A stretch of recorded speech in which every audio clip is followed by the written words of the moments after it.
think we're good to go. Yeah, we're live, I think. Are we live?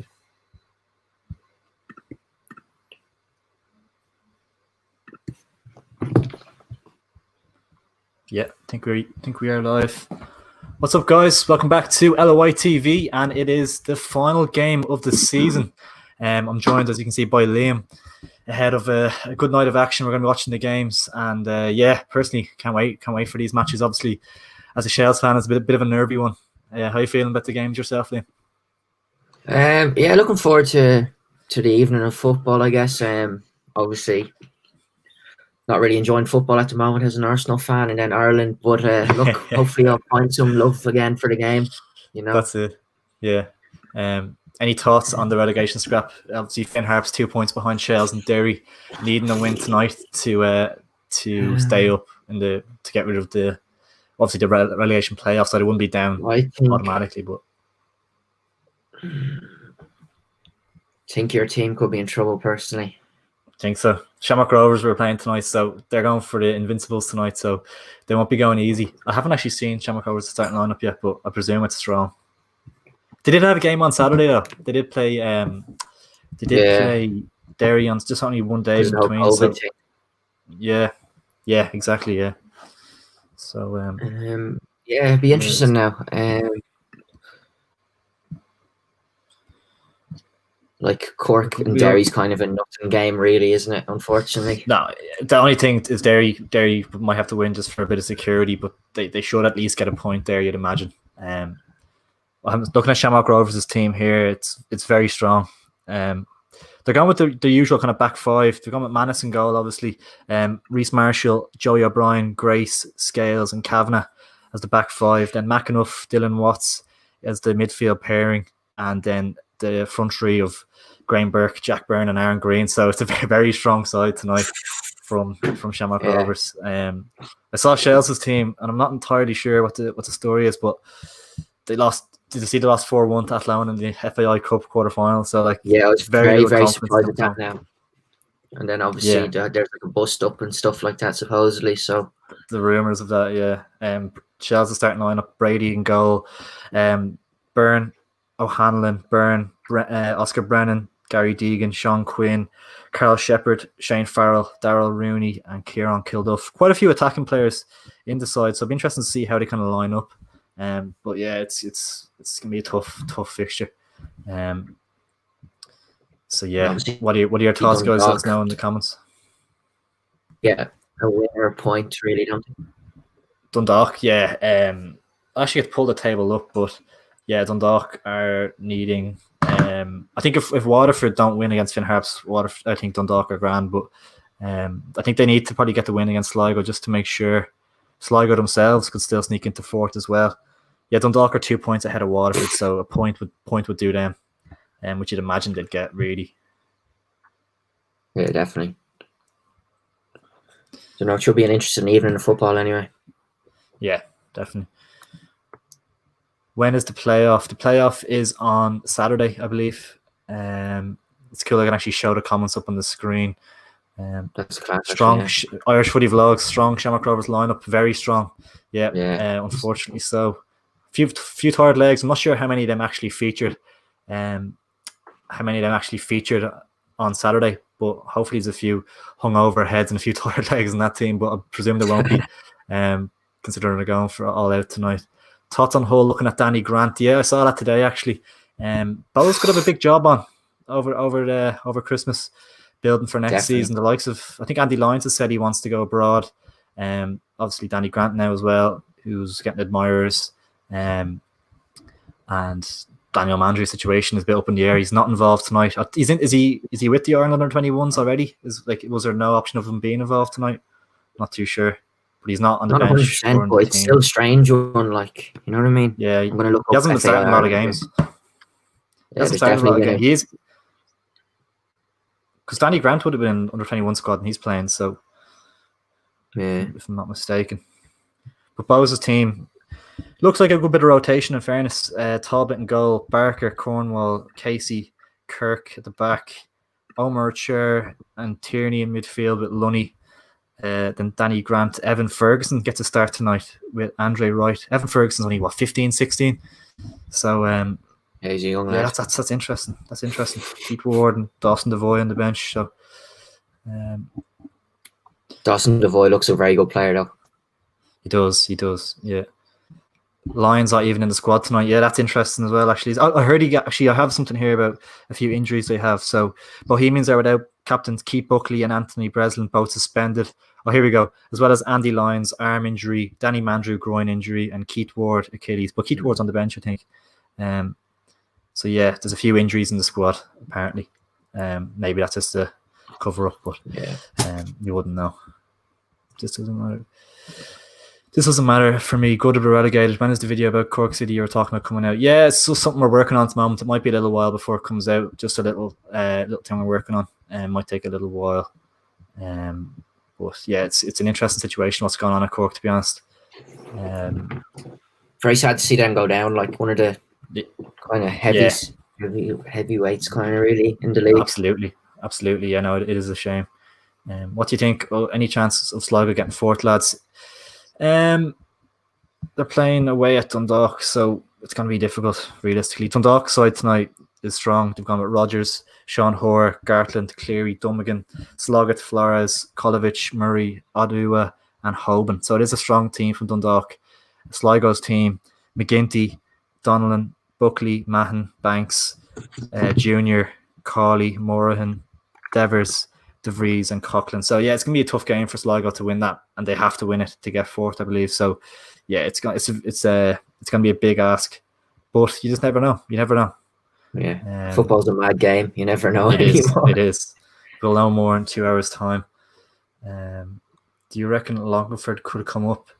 I'd fancy Longford's chances against Shells, but I think Finn Harps always love the playoffs. They always prepare for the playoffs at the start of the season. So I'd nearly fancy them to beat Shells and not to beat Finn Harps. But it would be tough either way. Like, it's gonna be a tight game.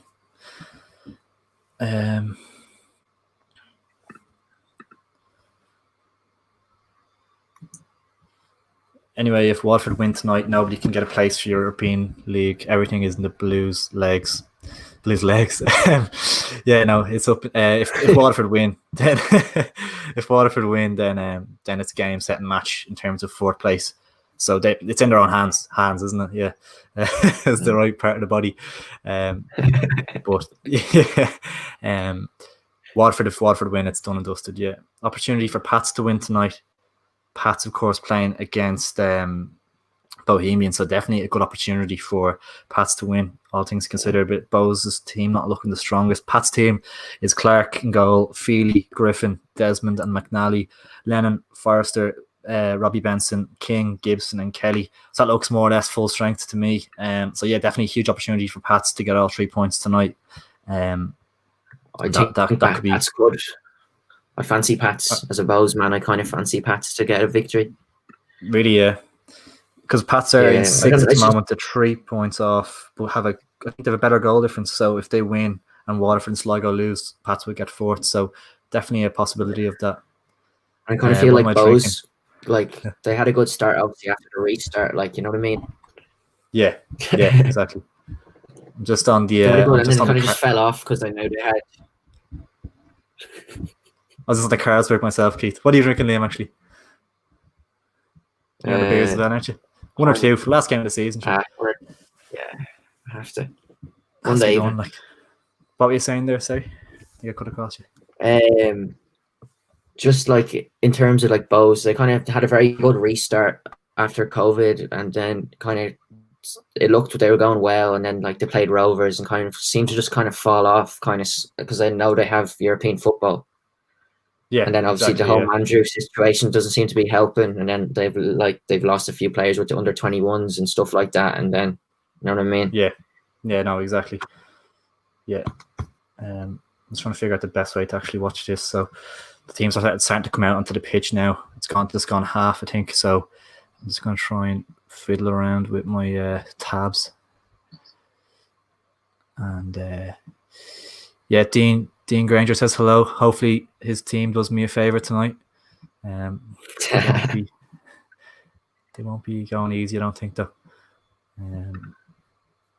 I'll be trying to keep an eye on Finn Harps in particular, as well as Shells. And then I'll be keeping an eye on all the games, guys. So, beer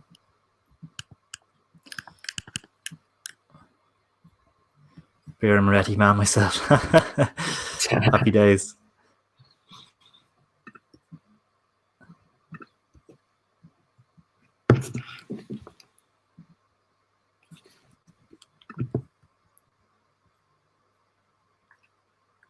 The Pats and Bows games kicked off now anyway.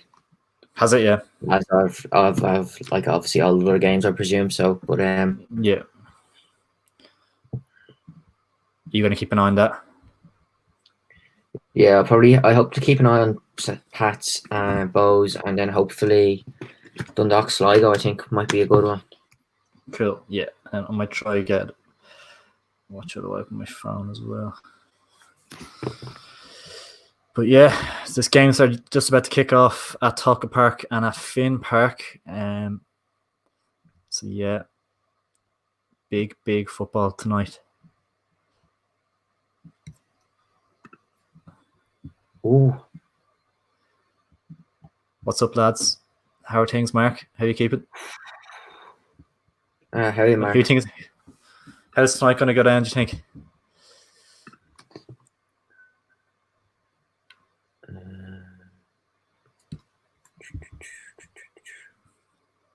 Pats are looking very bright here in the first minute or so. They've already had a chance. It's been a net. They're checking the nets in Talca Park. The game still hasn't kicked off. Tottenham Dundalk in the Europa League. We might talk about that at half time. I think Ollie could be devastated tonight and finishing 8th and misses playoffs. Yeah, he always targets the playoffs, so might miss out on that.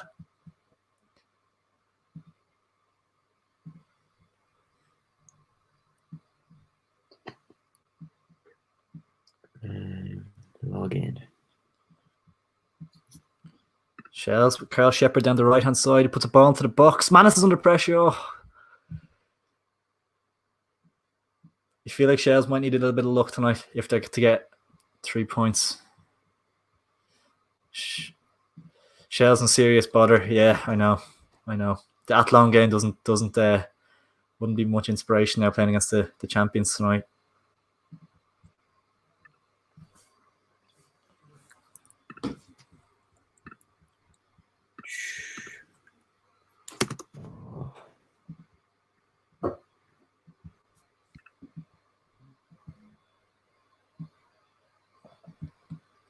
Oh,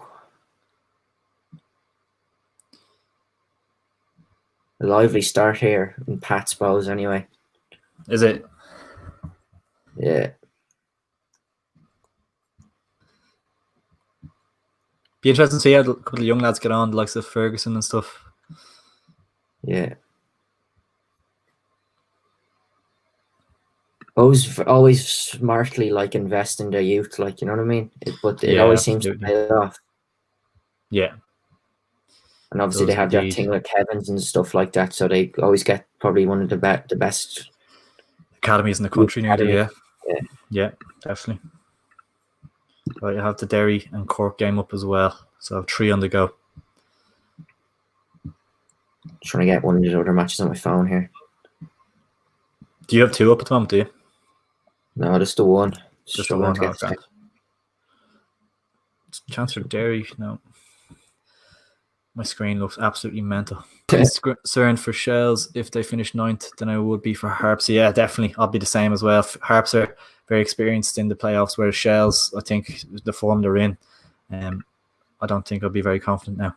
It's a free kick for Shells, though. It's decent, flicked on. You maybe see someone like Kieran Kilduff being an important player tonight if Shells were to get anything from the game. That kind of target man, just hold the ball up, the experience in big games like this. So I think if Shells were to get anything from the game, I think Kilduff could be a big part of it.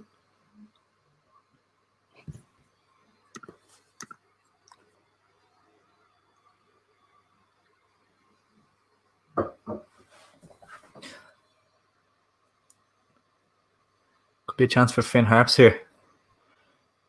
The ball into the box. Back stick. Ooh, cleared from Waterford. Finn Harp's looking okay though. The Finn Park pitch is looking bobbly. Very, very wobbly.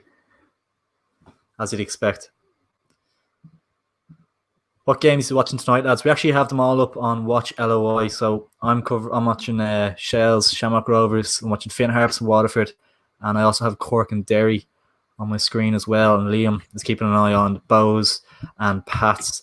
And I've just got Dundalk and Sligo here. Happy days. Sean Quinn playing for Shells. Yeah, I believe he is starting today.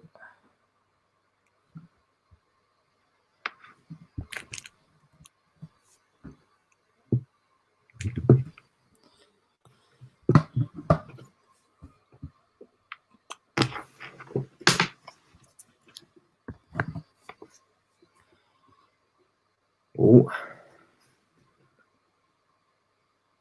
Be real weird, shocked to see Derry fall into that 9th spot, wouldn't it? Like, it's just such a team you wouldn't have expected at the start of the season to be down at the bottom of the table. And if they had a win on Saturday, they'd be going for they would still have a chance at getting into Europe. So it just shows you how small the margins are this season with the shortened down league. Dundalk just had a shot down at Ed McGinty, just a bit of a long range shot, but a comfortable save for Ed. The Ireland under 21 international. Yeah, I think he's in the latest squad as well. Good goalkeeper. Finn Harps have a chance here. It's a big chance for Finn Harps. Ball in the box. It's out for a corner, I think. Finn Harps looking bright though. Be a really, really good season for Finn Harps if they came 8th, or they didn't fall into the bottom 2. That's a huge season for them. Real thing to build on. Cork City building something here. Shot from distance goes way over the bar. I think Shamrock Rovers will probably dominate a lot of the possession tonight at Talcott Park.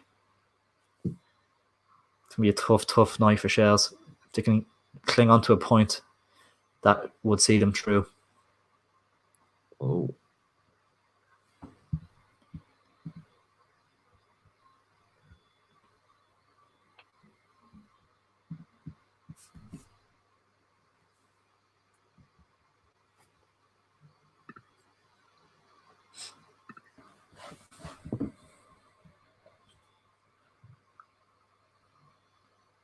Sligo are looking very well here up against Dundalk. Are they? Yeah, starting brightly. I'd say Dundalk would Definitely. be absolutely shattered, to be honest. Definitely. So many games. Yeah, and even travelling around Europe and stuff as well. Vienna there last week. Shamrock Rovers building up some patient play. Jack Byrne on the ball trying to find. It's easy enough for Brady in the end.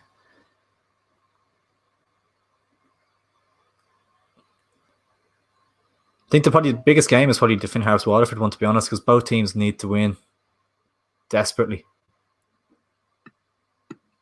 So it's one of those where it's kind of hard to judge the game plan going into the game. Good pace of the game with Inchicore.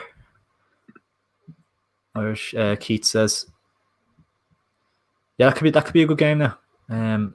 Pat's obviously needing to win. If Pat's going to the top 4, it'd be a huge achievement. And O'Donnell, I don't know, how do you think O'Donnell's done this season? He seems to have. It's going to take time for him to really implement his style, isn't it? I suppose so. A lot of new players there and stuff. Big chance for Billy King in the Pats game.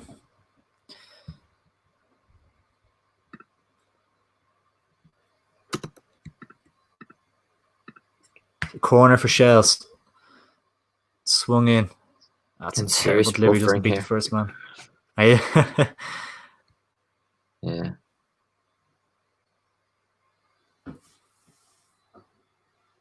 Both seem to be sitting back against Pats, which is a bit surprising. Yeah. But anyway. Look, they have second place secured no matter what. So it's probably just a chance to try out a couple of different players.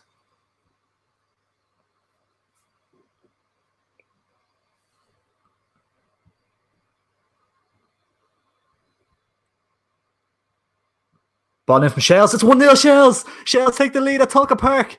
Oh, it's been ruled out. Joking. Carl Shepherd. It's offside. The ball's came Oh in from a free no. kick. Flicked on past Manis. That would have been the perfect start for Shells. Oh my god. That's so annoying. Oh my god. I fully thought it was a 1-0 lead for Shelburne at Talcott Park, but it was ruled out for offside against Carl Shepherd, and that's a big, big blow. That would have been a fantastic start.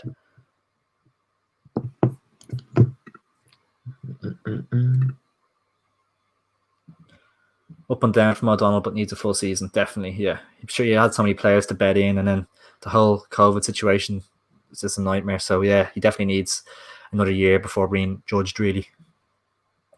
But yeah, no goals so far across the 5 games. 10 minutes in, roughly, in all the games. A couple of them are on a knife edge.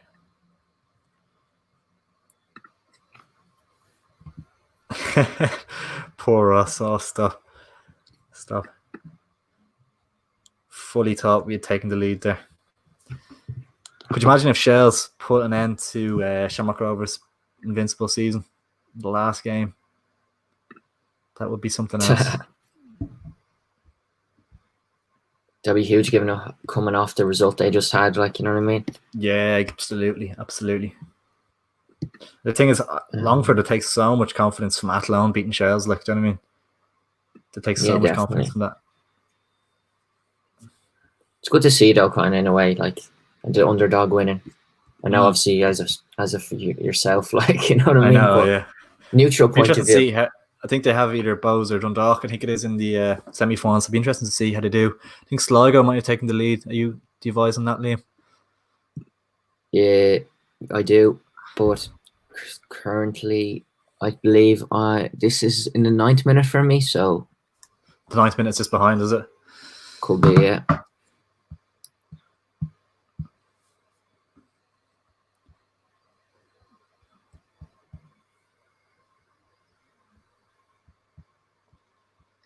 Sligo breaking down the right here. Oh, that is poor by Rogers. Oh my days. Was it? Oh, Finn my Harpster, God. a good chance saved. Does it go? Very bad by Rogers, I'm afraid. It's a 1-0. It's literally, I don't know who the right winger is now, but it's Jesse. Yeah, he's actually a good player. He is a good player, yeah. Literally just ran from his, like, just before the halfway line. It kind of looked originally like he was going to cross it. It was obviously a bad cross, and he just caught Rogers off his line, really, and just Rogers doing everything he can to kind of make it back. But it's in the back of the net, and it's 1-0 Sligo. Huge.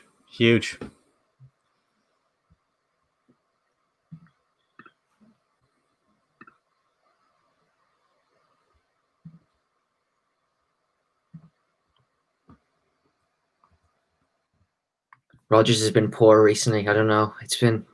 He's had it tough recently. Sorry, they played McCary in the Europa League, didn't they? And then he had a stinker. Yeah. Then, yeah. To be fair, like, Rogers was at fault for, like, an Arsenal goal, but, like, you're playing Arsenal at the end of the day, like, you know what I mean? Yeah, exactly. Yeah, no, you can't be too harsh on him.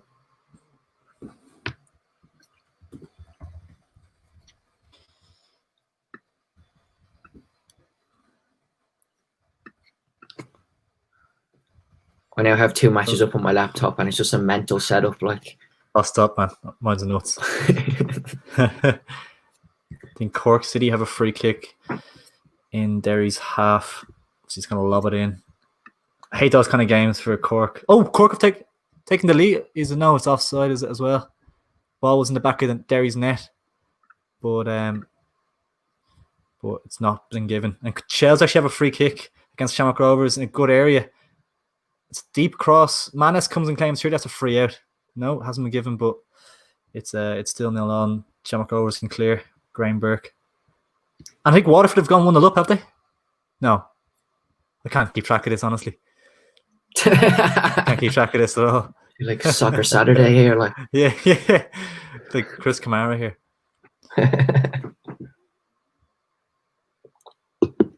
Sligo looking very good. Oh. Dundalk just haven't started yet, really. Yeah. This is as again, like as you said, obviously a lot of traveling around Europe, and it's just catching up with them now. Definitely.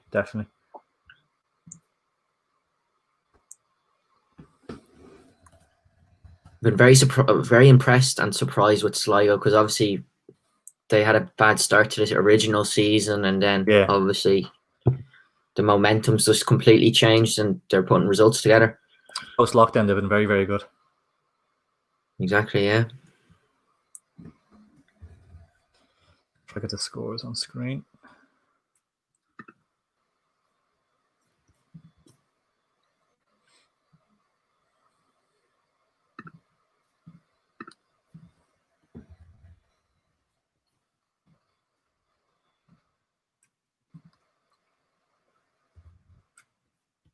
Harps going towards goal. Good tackle from Waterford.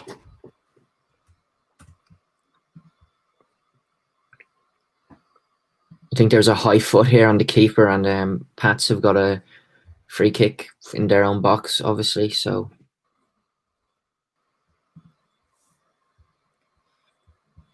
And St. Pat's have started brighter there, really, haven't they? yeah, like as I said, Bows, it's kind of a nothing game for them. Second place has to go down as a fantastic season for Bows. Oh yeah, without a doubt. But yeah, goal for Bows disallowed. Apparently, probably catching up. What it was. Yeah, the watch yellow eye can be a little bit slow sometimes.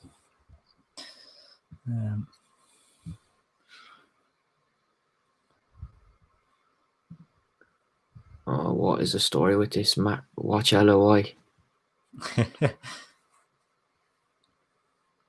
It's mad that they're not showing any games on RT. Now I know they're obviously watch LOI have taken all the, but surely, like, yeah, you'd think they'd have one. You'd think it's a good chance for Waterford. Oh, it's a fantastic save from Finn Harps to deny Waterford. That would have been a huge goal, because the thing is, if Waterford win that game at Finn Park, it makes things at the bottom a lot calmer for the likes of Derry and Shells, because obviously Finn Harps will be in the relegation playoff spot. So if Waterford win this game, it's gonna be huge at the bottom. Waterford have started quite well. It's been interesting. It's been a weird season for Waterford with the whole John Sheridan situation. He seemed to be getting things going there and picking up some good results, I suppose. And then obviously a bit of controversy around him, and he ended up leaving the club, of course, to join Wigan, which he's doing fantastically with the team I support in England. He actually lost. He lost to Vanarama North.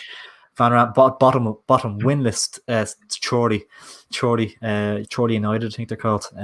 Vanarama North, very good side, bottom of the table, and they lost 3-2 at home in the FA Cup. So yeah, John Sheridan is doing a great job actually over there. So yeah, no, he's just like I don't know, bang average manager. But I don't know, like, he's just I'm not a big fan. He just reminds me of Roy Keane a lot. Yeah, he's that type of bloke, isn't he? Really? Yeah. I wouldn't even rate him as highly. Yeah, no, exactly. Manager-wise, like, you know what I mean? Yeah, no, absolutely. But,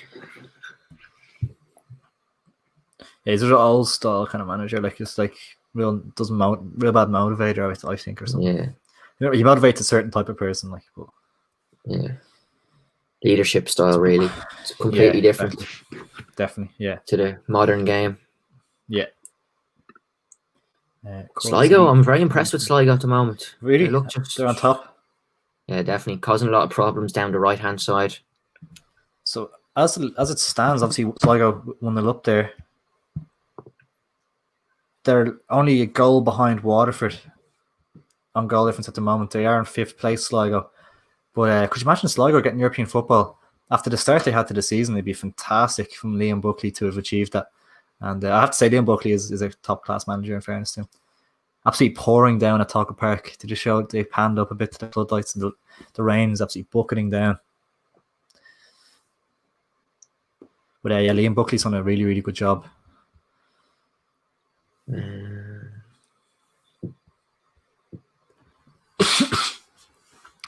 If you try, I think there's like a little, like, as if you're watching a video, you can try and move it up, the little speed bar thing at the bottom.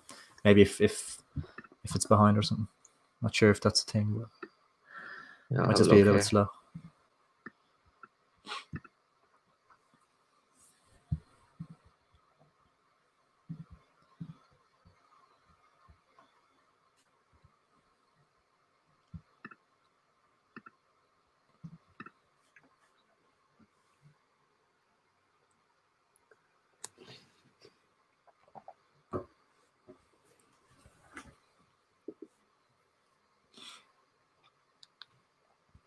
Bo's breaking down the right here. Oh, good ball into the centre. Danny Shepherd. Grant going to the byline. Nope. Cuts. Nope. And loses it. Yeah.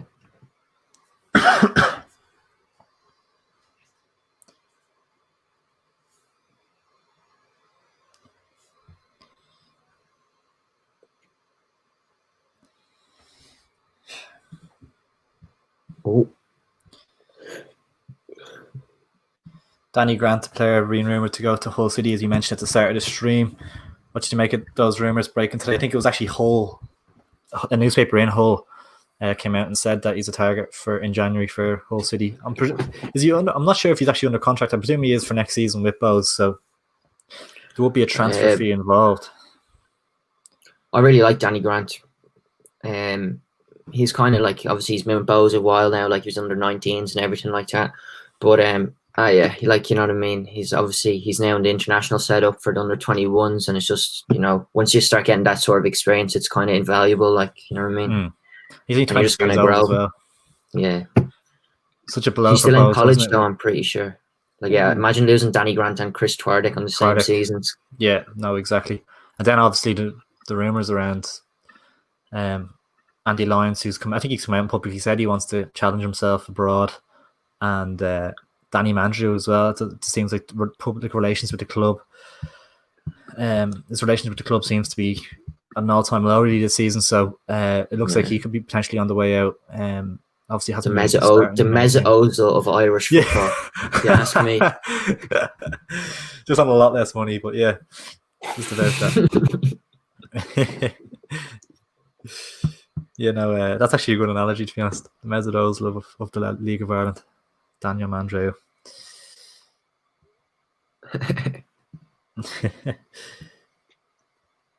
Because Danny Mandrew is an unbelievable footballer, like, you know what I mean? Yeah, he is. Yeah, like his talent is literally so good, and even the way he passes as well, everything. It's just obviously off the field stuff and whatever. Yeah, unfortunately. No, exactly. No, his talent is undeniable. Like, even remember the goal he scored in the Dublin Derby, like left foot, barring in, like an unbelievable goal. Like, and he came up trumps in big moments for a while. I was like, so it was a shame to see him kind of just, I don't know what kind of happened behind the scenes or whatever, but yeah, it is a bit of a shame, and be interesting to see if he did leave where he would go. That would be interesting. Yeah. Because obviously rumours of Shamrock Rovers being involved and stuff, which would be something else if you went to Shamrock Rovers, wouldn't it? Imagine. Predictions for the cup. Obviously, Athlone Town in the semi-final already. I think they're either playing Bowes or Dundalk. I think Bowes are at home in that one, which is a good opportunity for either Bowes or Dundalk. If Athlone semi-final, it's not going to be an easy game. Athlone will obviously be up for it, but in terms of getting a nice draw, it's obviously a lovely, lovely draw for a semi-final of a cup competition. And Bowes at home to Dundalk. I mean, Dundalk's schedule has been something else, so it's definitely. Oh, Shamrock Rovers take the lead. Shamrock Rovers take the lead at Talca Park. Oh my god! I believe it was Jack Byrne who scored. Oh, squeaky bum time! Squeaky bum time! Oh my god! I just don't see. I think Mars will be in trouble. I think the only answer has to be yeah. Like, I think that's the only logical response. And I hate saying stuff like that about managers, and there's no point really going into it at this stage, because obviously if they do finish 9th tonight, they're going to have a playoff on Saturday, so there's no point in changing the manager before that either. So yeah, it's going to be one of those where it's just a situation for probably the following week where they have to start looking at it. And with people, maybe potentially Vinnie Pert on the market and stuff like that, there will be a decision to make for Shells. Chance for Waterford. Oh, it's blocked. And the only way Shells aren't finishing ninth, I said it in the preview I did for tonight as well, is if Finn Harps don't win. I said that I just knew Shamrock Rovers would beat them. So I believe Jack Byrne was the goal scorer. And yeah. How are Finn Harps looking? Finn Harps are still 0-0. A little bit of an end-to-end game. Waterford seemed to be on top in that one. But yeah. Shamrock Rovers take the lead at Talcott Park. Have to put the banner up on the screen. Don't want to do it. Absolutely not. It hasn't happened. Don't believe it. Yeah. Oh, Sligo looking very well here. Oh, yeah. They seem to be playing away from home as well. They seem to be doing really, really well. They've had it they're looking very smart and just attacking, but they just had a chance there outside the box, but they just couldn't get the shot away. Yeah. And Shamrock Rovers on the attack again. This could genuinely be 5 or 6-0. Like, there could be a few here. You just don't see how Shell score either. That's the thing. That's the thing. Like, you just don't see how they're gonna score a goal.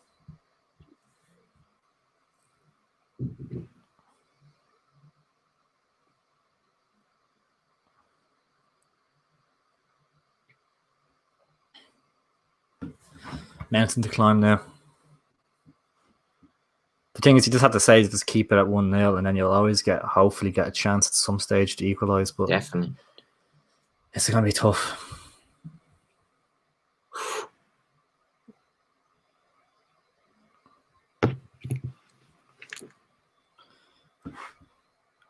Brilliant goal by Jack Byrne. Could we see him in Wembley on Thursday? It's a friendly, so be definitely a possibility. I think, yeah, it'd be a fantastic experience for him as well. Probably won't, though. Probably not going off. Well, for a friendly, you'd think like just to nearly just appease the fans. Yeah. Definitely. But yeah, Coughlin's looking very bright here for Sligo at the moment. He's causing a lot of trouble.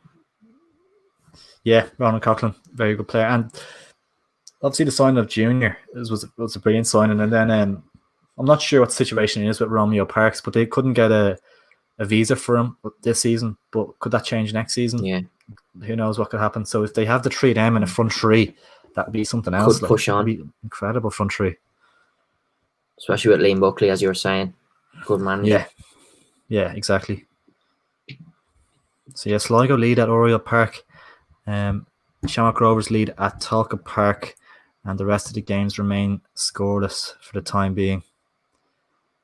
And Shamrock Rovers just seem to be knocking the ball about nicely, and it's just a matter of when, not if, I think, for the second goal. Yeah. Sligo, Coughlin through here. Oh, good defending. And is Dundalk's next Europa League game this week? No, it's international break, so I don't think. I think yes. they play Rapid Vienna. Finn Harps have gone 1-0 up. Finn Harps have gone 1-0 up. No. Against Waterford. No. Oh my God. No. Finn Harps have taken the lead against Waterford. Oh, that's a shocker. Oh. Great away day that would be. Finn Harps. Would you good crack? But if I was going there as a Shells fan, it'd be a crack anyway. Oh my God. Oh. Your face says it all. Shelburne currently sit in 9th place.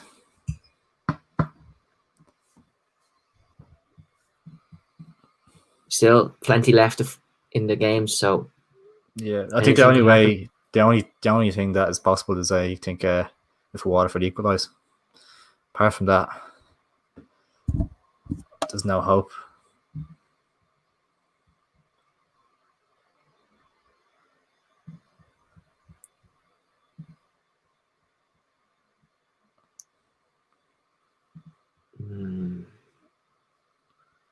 Finn Harps again. It's a chance. No, keeper claims it. Derry City have a corner against This against right Cork. winger for Sligo, Jesse Devers, I think his name is, playing very well, causing a lot of trouble down really the flank, and obviously Coughlin as well is causing Dundalk a lot of issues at the moment. Good side in first. Oh, Derry hit the post from about 30 yards out. Strike from about 30 yards. I'm not sure who actually took the shot, but it hits the inside the post and rolls across the line and out. Derry nearly taking the lead. Oh, it doesn't really matter too much. Well, I think would Harps go ahead of Derry? I think they would actually, unless if Derry lose. But I think Derry should be okay for at least a draw there.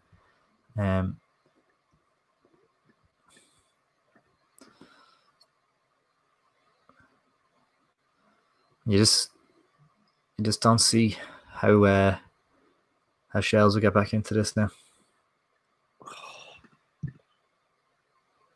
Keeper kicks it straight to Sean Kavanagh. Dreadful.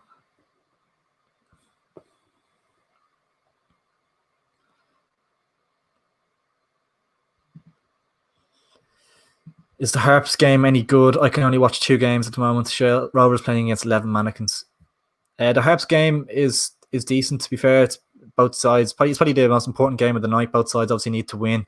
Does this mean that Sligo are in 4th now, actually? I think it would. I think Sligo might be in 4th now. So yeah, I think Waterford and Finn Harps, it's a good game. Seems to be a good bit happening in it. But yeah, Rovers have had a very, very easy time of it so far. I am unfortunately a Shells fan, yeah. Harps have looked good this season, even if they have the playoff. I see them beating Longford. They'll probably avoid it though.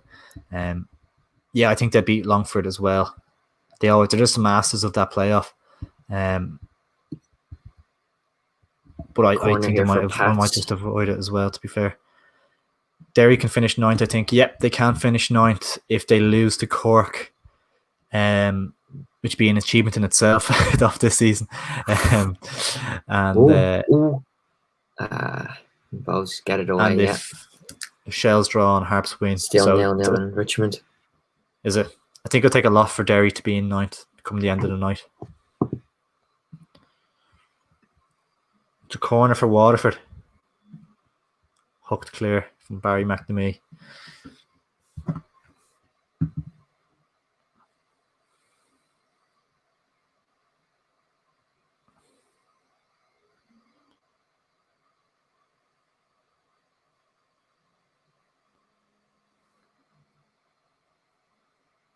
Do you think Talbot could get any interest from England again? Possibly. I don't think this season, just because he was injured. Yeah. For the most part, so I think they'll probably say about. Probably best off saying about just for another year of development. Yeah, 100%. Another first, and then see what happens then the year after. But I think the best thing for him would be definitely to stick out with Bows for next season.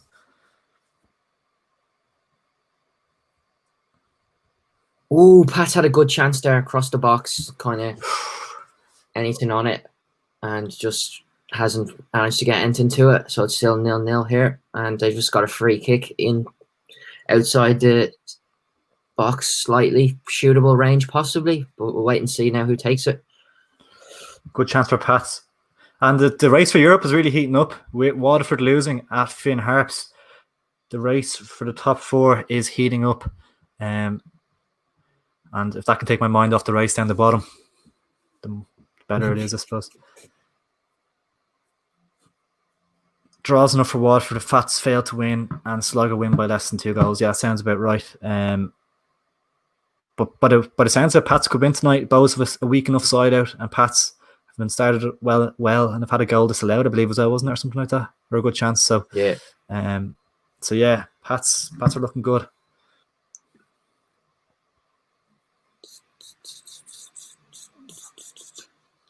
Pats free kick, and it hits the wall. Ooh, corner.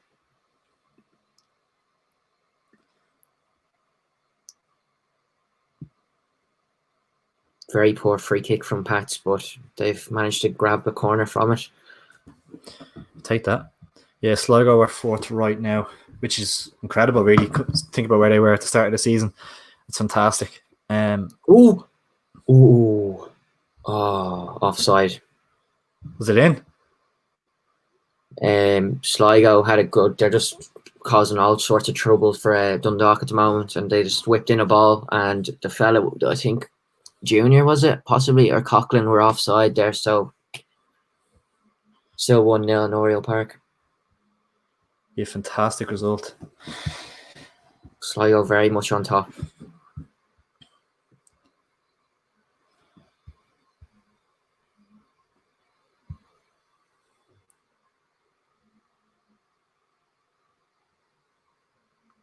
Finn Harps had a good shot and it's saved.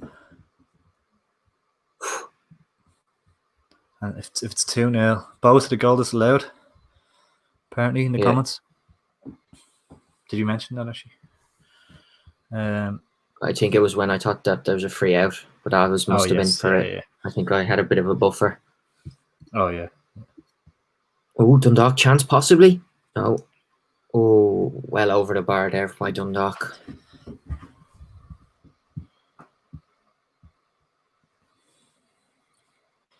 Shamrock Rovers, the cross in and it's cleared. It might be a corner for Shamrock Rovers. Oh, it's kept in? No, it wasn't. I think Shamrock Rovers might have a free chance kick. for Pats. Chance for Pats. Oh, it's in 1-0 Pats. 1-0 Pats. Huge, 1-0. huge. I'm not quite sure who scored it now, but we will find a massive goal. Oh, that is a shocking celebration, but we'll take it. And they zoom in on the apartments. They zoom in on the apartments. So good as to it see stands, the locals out. Pats would move ahead of Waterford. Yeah.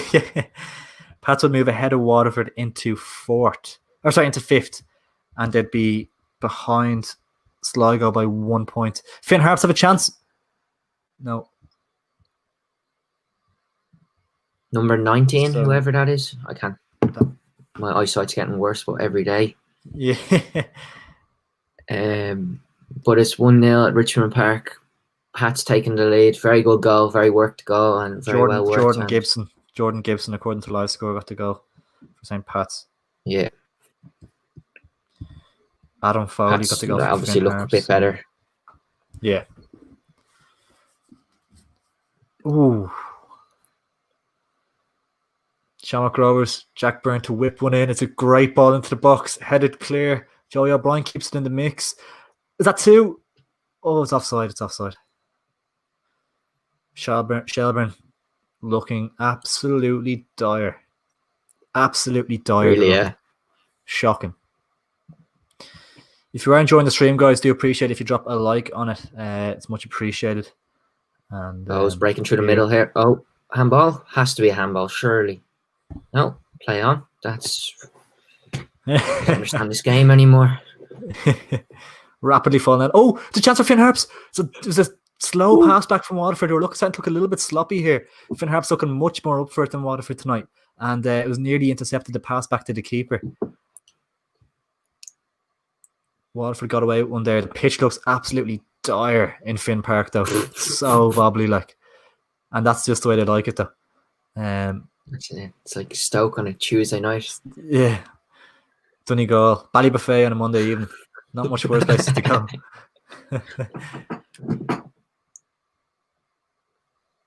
Chance for Waterford. It's a little bit of skill. A little bit of skill from Waterford. He's put it wide. Oh, what a chance for Waterford. That would have been huge. It was nicely worked into the box. A bit of skill. I'm not sure who exactly it was. Dropped his shoulder. And unfortunately drills it wide. Very, very unfortunate.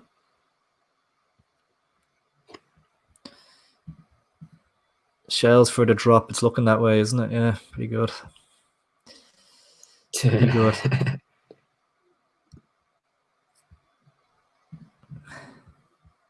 Dundalk trying to grow into the game. Yes, bit by bit. Obviously have a lot of tired legs out there. Which is to be expected, like, you know what I mean? So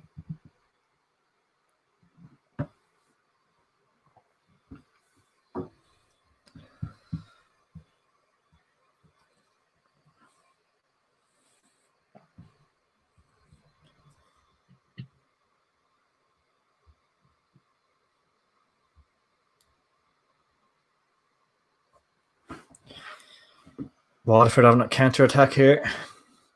Every time I look at the Shells Rovers game, Rovers have the ball. Every time I look at it, like.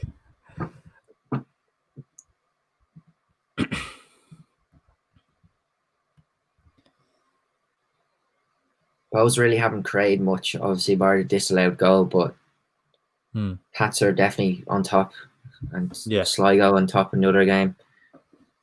Like Pats just seem to be passing the ball a bit faster and just doing things a lot more faster than Bows, and obviously Bows, that's down to the fact Bows aren't playing for anything, like, you know what I mean? Yeah, absolutely. Unfortunately.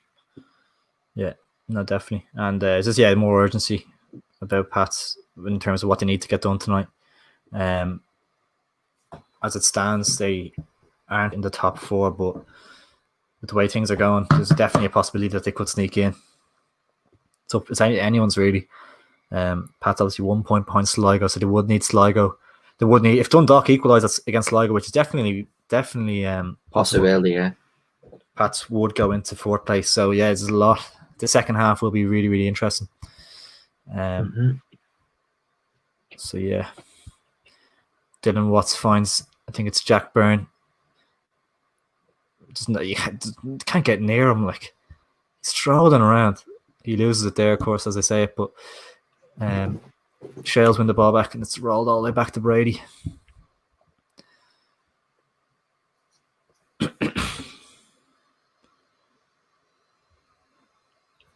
Tough to watch Shales tonight. They've just been really, really off the pace. Probably the same. I think it's McNally. I think it's McNally here for Pats. Maybe I'm not. Maybe it isn't. But a Pats player looks injured at the moment. It could possibly be going off. McNally, really good player. Maybe it isn't. Maybe I'm seeing things here. These glasses. Gibson got the goal for Pats. Yeah, he did. He did indeed. And Pats, if Dundalk equalise against Sligo, Pats will go into 4th. So all to play for still. Are Sligo still on top? Dundalk are trying their best to get back into it, but Sligo just had a chance there from, say, about 35 yards. A bit of an optimistic shot and well over the bar, but it has the makings of a great second half, personally. You'd think that if that Sligo will start to drop back a little bit deeper as they're trying to protect the lead, inviting a little bit of pressure on in the second half as the game goes on a bit. And especially if, it's one of those, cutting them open here. Dundalk chance. Oh, good defending there. If you're a manager, do you tell the team the results are going our way or they're not going our way? We need to do this, we need to do that, or do you just tell them to ignore the other results and just play your own game? Probably best off just ignoring them, isn't it? I think. Yeah, because you can only do what you can need to do. Like, you know what I mean? You can't really do anything else. Yeah. Maybe in Shales' case, you might say, lads, Finn Harps are winning here. Like, we need to get a goal. Like, just that extra motivation. You'd have to. I think that Ian Morris would nearly have to say that at halftime. Yeah, it's tough. It's tough to know, but yeah, Shells just don't look a threat at all going forward, apart from set pieces. Cork and Derry has been a bit of a nothing contest so far. I mean, Derry would just, I think both teams would just walk away, shake hands on a 0-0 and move on to next season. To be honest. Patrick Casey, brilliant streams, lads. Thanks very much. Appreciate that. Ben De Silva, great season with some outrageous goals in the Premier and First Division. Sad it's coming to an end. Yeah, I was thinking that as well. It is quite sad it's coming to an end. It feels a bit premature or something, doesn't it? A little bit, even though we're in November, but it doesn't feel like the end of the season for some reason. But yeah, it is. It's been a weird one this year. The whole year has been a bit strange. Yeah. But yeah, coming up to half time already, all the game. November already. Like, when was summer? I don't remember summer at all, let's be honest. Yeah, coming up to half time, next couple of minutes, and yeah, big second halves in store. I think Dundalk could get a goal here. I don't know. I just have a feeling that they could just, they're ever growing into the game, really. Yeah, you'd think that they will be pushing on second half, especially. Like they just have a There is set piece here now, so because like they don't know that Waterford could still catch them. Obviously, Waterford are losing, but Waterford could still catch Dundalk. Danny Grant has just equalised at Richmond Park and is 1-1. Yeah, huge, it looked huge like goal. a very good finish now. So I was also watching the second other game. Yeah, but I'll stop, man. It's so annoying. That happened with both of the goals. Danny Grant has scored, and it looks like an absolute cracker. I could be wrong now, but Danny Grant, the man that's being rumoured to be going to Hull City, of course. Obviously, he will be attracting admirers. So, with his performances this season, and yeah, he's been a really, really special player for them this season. And with Twardick gone, Grant potentially gone, two huge players to replace next season. Huge players to replace, and then Andy Lyons, of course, as well. We will probably touch on those again. I'll probably do videos on them as well. Half time at Richmond, is it? Nearly, should be possibly. Maybe. You'd be gutted to concede a goal from Pat's point of view just before half time. It's such a nightmare. Like, yeah, that's a terrible time to concede a goal. Rip up the halftime team talk, really. Like, yeah, literally. Yeah, that was me. That was me 30 times foot champs over the weekend, but seemed to keep happening to me. Yeah, Danny Grant with the equalising goal. A lot of happy Bows fans in the comments. Ollie Horgan's Blue and White Army. Yeah, it is. And indeed. It is half-time at Richmond Park. It is 1-1. Danny Grant literally scoring on the stroke of half-time. So it's 1-1 at half-time there. And my game here at Oriel Park, a few minutes behind. So hopefully there's some excitement before half-time. Yeah.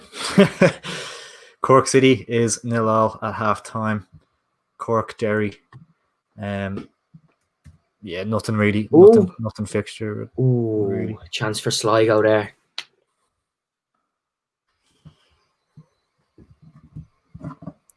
Dundalk in. Ooh. Ed McGinty looked solid there. Caught the ball, took, I think, Hoban out of the game there, was it? He looks injured now, I think. That's the last thing Dundalk need, is an injury to Pat Hoban. Yeah, he's down. Doesn't look great either. Oh, shite. But his ankle. Yeah, he looks in serious pain here. That's not good. Rolling around. Half time in pain. In Ballybuffet. Finn Harps lead Waterford by 1 goal now. Season. Do you reckon? Hoban's does it look like a battle? Oh, it does now, yeah. He's not. He doesn't look comfortable at all. Possibly. Not good. That could be a huge loss. Yeah, huge. That's massive. Like, half time at Talca Park. He might get back to his feet, but does not look good. He's still rolling around here. That could be a huge loss. Massive. 3 additional minutes here. And Hoban's still on the ground. How are Harps looking? Some water into good. Harps looking good so far, in fairness to them. Waterford have had a few chances, but Harps have looked solid for the most part. And yeah, it's half time in all my games now. Just Dundalk and Sligo with the delay, with the injury to Pat Hoban. If you're enjoying the stream, guys, do appreciate it if you drop a like on it, and let us know what game you're watching tonight as well. I'm going to put up a little post as well.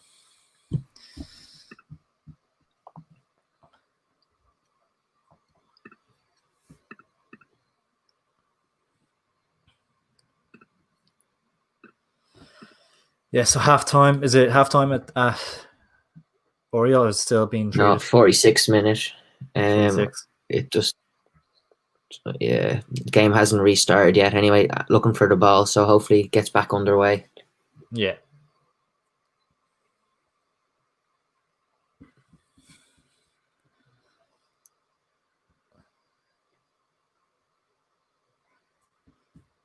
Hopefully Hoban's okay. Throw a link up on on Twitter. Fair enough.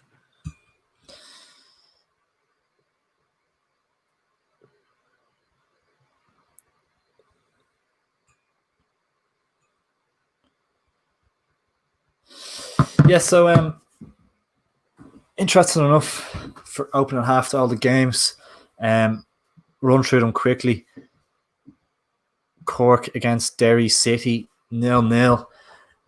Bit of a nothing game, obviously we had said beforehand, and it's kind of turning out to be the case with that game. It's obviously one of those where both teams are just looking forward to next season, really. And Cork obviously looking to bounce back to the Premier Division, and Derry looking to put this season behind them.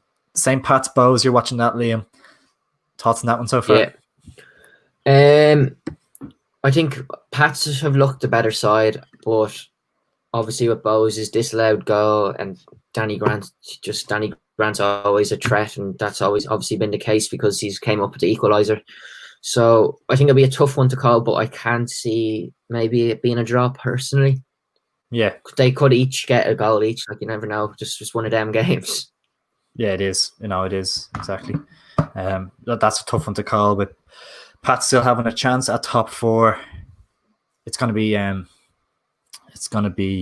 tough second half, but they could nick a winner there. But then with Bows on the break, they just have so much pace up front. Yeah, exactly. Finn Harps are leading Waterford 1-0 at half time. I think it was, I can't remember who got the goal, but they probably deserved their lead. But Waterford have threatened as well. Both sides obviously needing to win. Waterford started the night in fourth, are now outside the top four. And so it's half time here in Oriel Park eventually. Finally. 1-0. So yeah, Waterford, Sligo. And who overtake Waterford in fourth place. So yeah, Finn Harps and Waterford, that'll be a big second half there. Well, Dundalk Sligo obviously is 1-0 Sligo. You're watching that one. You said Sligo played very well. Yeah, it's been definitely Sligo have been on top for a majority of the game. I think Dundalk are just very well, like rusty. And I wouldn't even say rusty, just a lot of games in short time and just travel and everything really, and they really do have their sights firmly set on their Europa League campaign, I believe. Trying to make the most out of that, but yeah, they might need a result tonight. Sligo are looking very confident, and just I've been very impressed with Sligo because I hadn't seen a lot of them, but since the restart, but they're definitely playing a lot better and under a lot more confidence, and obviously with their attacking threat and that they're just hopefully now the games. I actually think Dundalk are going to come back into it though. I think they will, because as you said, they do need something. Yeah, definitely.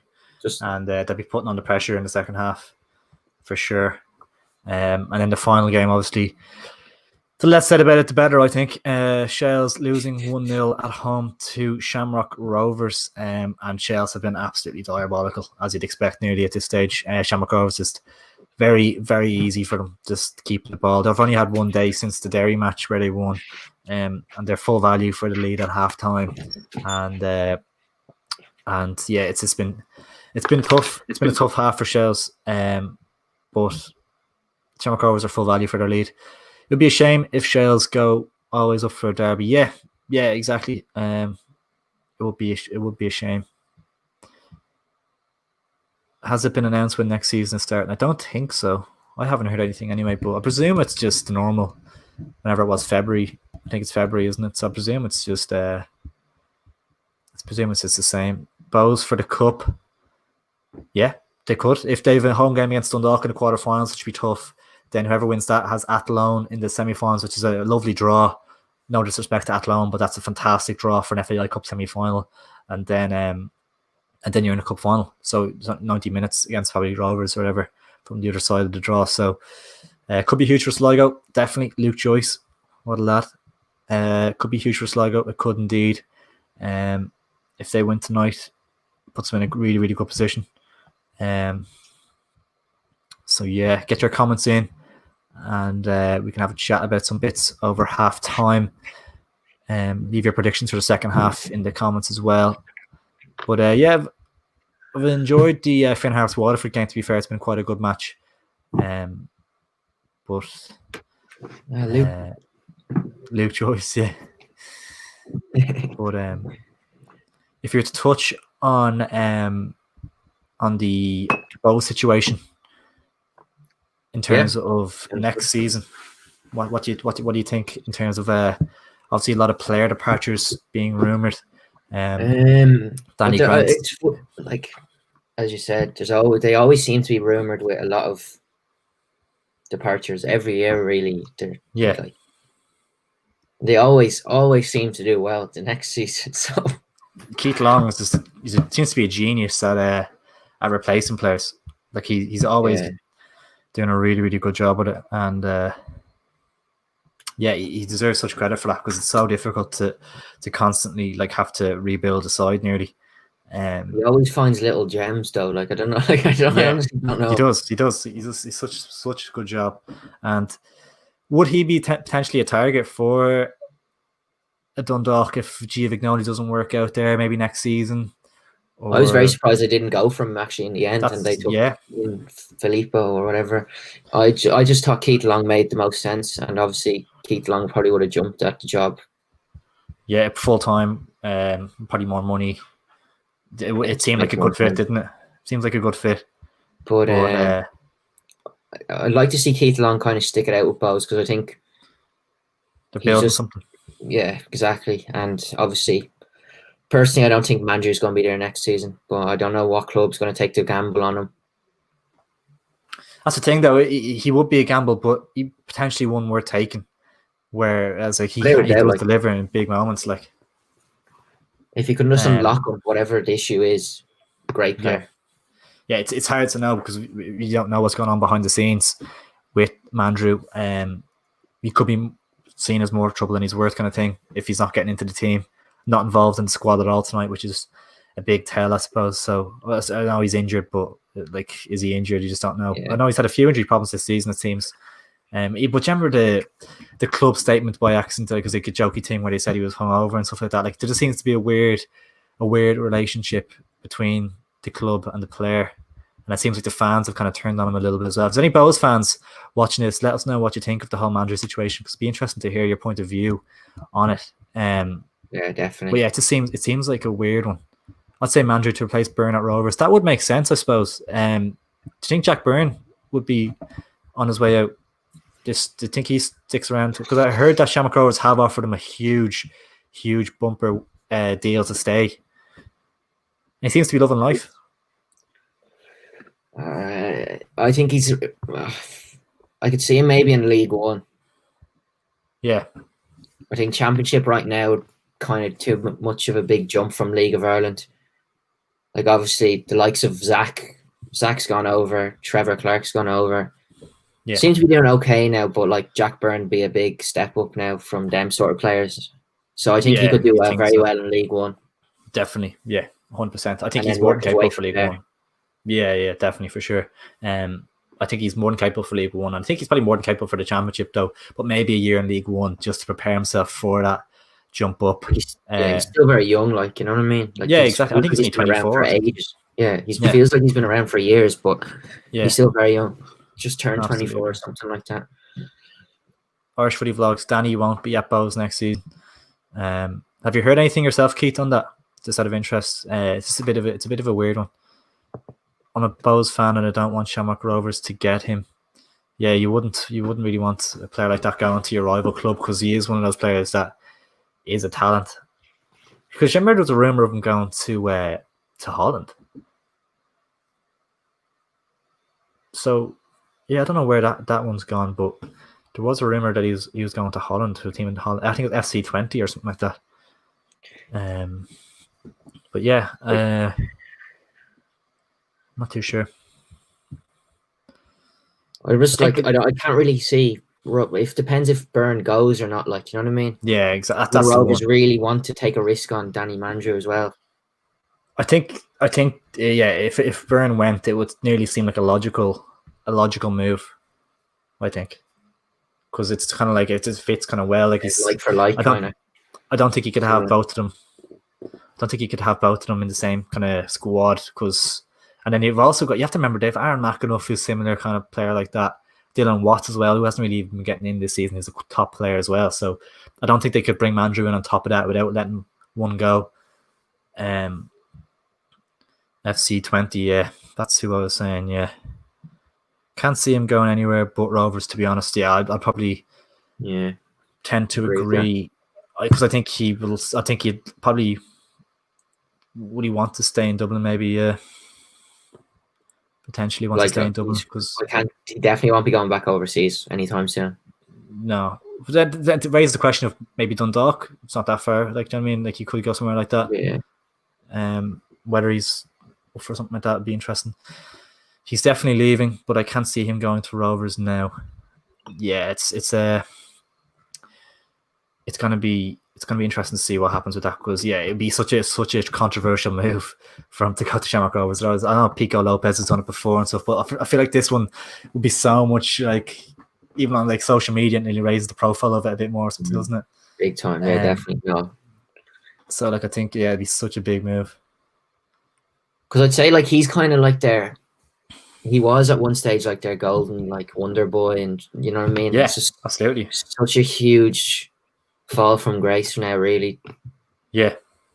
Whatever's happened has happened, but there's still definitely a player in there. Like at the end of the day, 100%. And he's only 21. Like, yeah, you forget that. Like,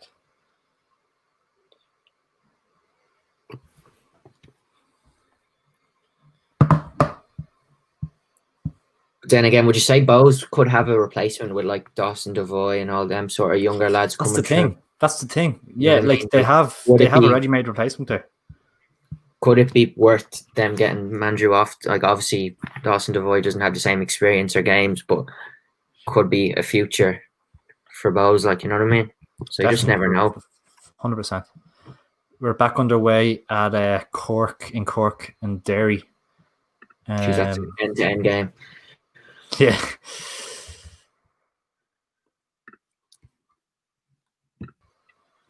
Cork and Derry 0-0. Obviously at halftime, and you could probably. I think my prediction was for it to finish 0-0 as well. So I could definitely see that happen. Very sad that Cork have gone down. Yeah, no, yeah, it is a shame because they're such a. It seems like they should just be in they should be in the Premier Division. Like it's just as simple as that, really. Yeah, that's it. Like they're just a Premier Division side. Like you can't need them in the top flight. You feel? Do you think they'll bounce back up, or do you think they'll struggle in that league and obviously the Premier? Eventually, it's a case of when, not if, for Cork return. Do you know what I mean? Like it's gonna happen. Yeah. It's just a case of whether it takes them a year to set things up. I know there's talks of a takeover and stuff like that, which can obviously it could have a huge impact next season, and they could just finish mid-table next year or something. Yeah. But yeah, it's one of those things.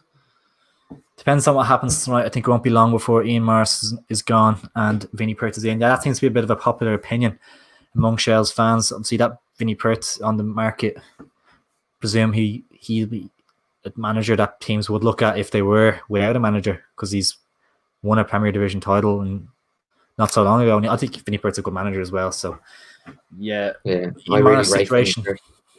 Yeah, same. Would he go down to the first division if Shels were to get relegated, though? That's a question in itself. Do you think Michael Duffy will stay or leave? He's easily the best player in the LOI. I think he'll probably stay. I think he seems happy. I haven't heard any rumours of him going. I know Dundalk have a heap of players that are going out of contract at the end of the season, though. So that'll be interesting to see what happens there. But I think he'll stay too, to be honest. I don't think he'll go anywhere. Do you think Filippo should get the Dundalk job? I believe he has got the Dundalk job. He's been confirmed. He has confirmed that he will stay on next season, which I think he does deserve a chance at. He's had a ridiculous schedule to come in and try and do things with. And he's, at the end of the day, he qualified for the Europa League group stage. So 100% deserves a chance, a crack at next season. Cork have a huge fan base as well. They do indeed. Yeah, I think they're the most followed LOI team across all social media platforms by a good bit, which is a kind of an indicator. So it just shows you how big a club they are. Like, and yeah, he's been linked with Derry. Michael Duffy, has he? I didn't see that, to be honest. That'd be a weird move. Yeah, that doesn't seem to make, unless he wants to go, like for geography reasons or whatever. In terms of he wants to live in Derry, because I think he's from Derry. I think so. That'd be a weird move, though. I don't know. But I mean, if they are pushing up, but Derry are in a could get relegated tonight, like so, or been in the playoff tonight. So I don't know. It Derry have been very poor, like compared to where they were last season. You know what I mean? Yeah. No, they have. I was tipping Derry to finish in the top 4, like at least. I think I picked them to finish in the top 3, actually. I'm pretty sure you said they finished higher than Bows. I'm pretty sure at one stage. I could be wrong there, but yeah, I think I might have said that. Definitely, it's a hometown club. Yeah, fair enough. Actually, yeah. Back underway in all the games, I think, are we? On your end as well? I still have Light Up Your Nights. Still pending. Oh, we're back underway at Dundalk and Sligo. And second half there. Definitely back. Should be back in Pats.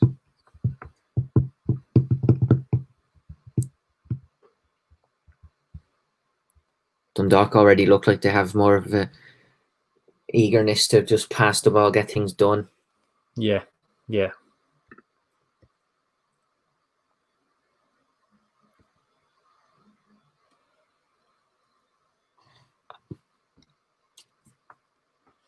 Big second half for Shells, of course, at Tucken Park.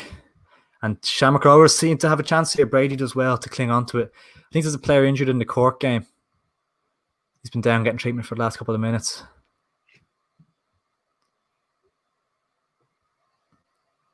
Cleared from Brady.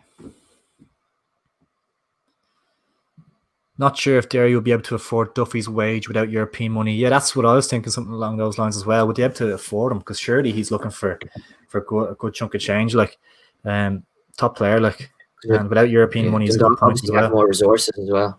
Dundalk have more resources than really any other club. So yeah, exactly. Apart from maybe Rovers, who have rich owners, like. But are you on PlayStation, Ross? No, I'm not. I'm on Xbox. Might be a controversial choice. There have been so much surprises this year. There has been a few, yeah.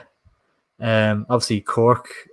Was Cork a surprise? You could kind of see it for last year that they were really, really struggling, and I thought they might have a bit of more of a reaction this year. Like, they had some good players, and I think the situation with Darragh O'Connor being let go before when they were still in the, like, with a chance of staying up and getting rid of the manager and stuff, it just seems like a really weird situation.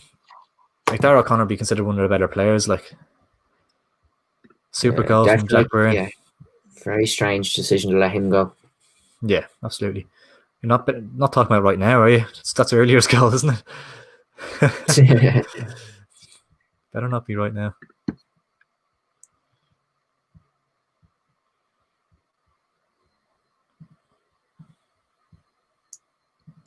Dundalk looking a lot better already. Oh, poor chance, poor effort there.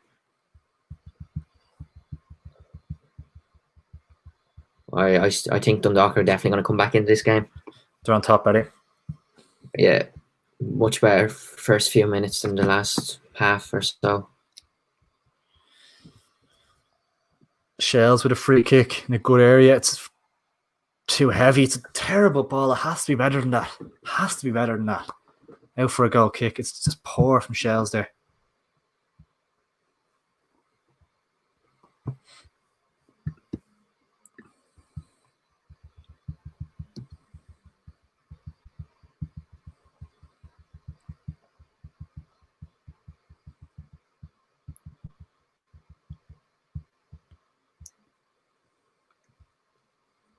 I'd like to see Dundalk beat Rapid Vienna. I think they're more than capable of doing that as well. That's the next game, isn't it? Yeah, it's their next game. 2 weeks, 3 weeks, I think, So, yeah. possibly. Derry did pour their heart into the move, though. You would think Derry would love to have Mikey back. Yeah, that's true, I suppose.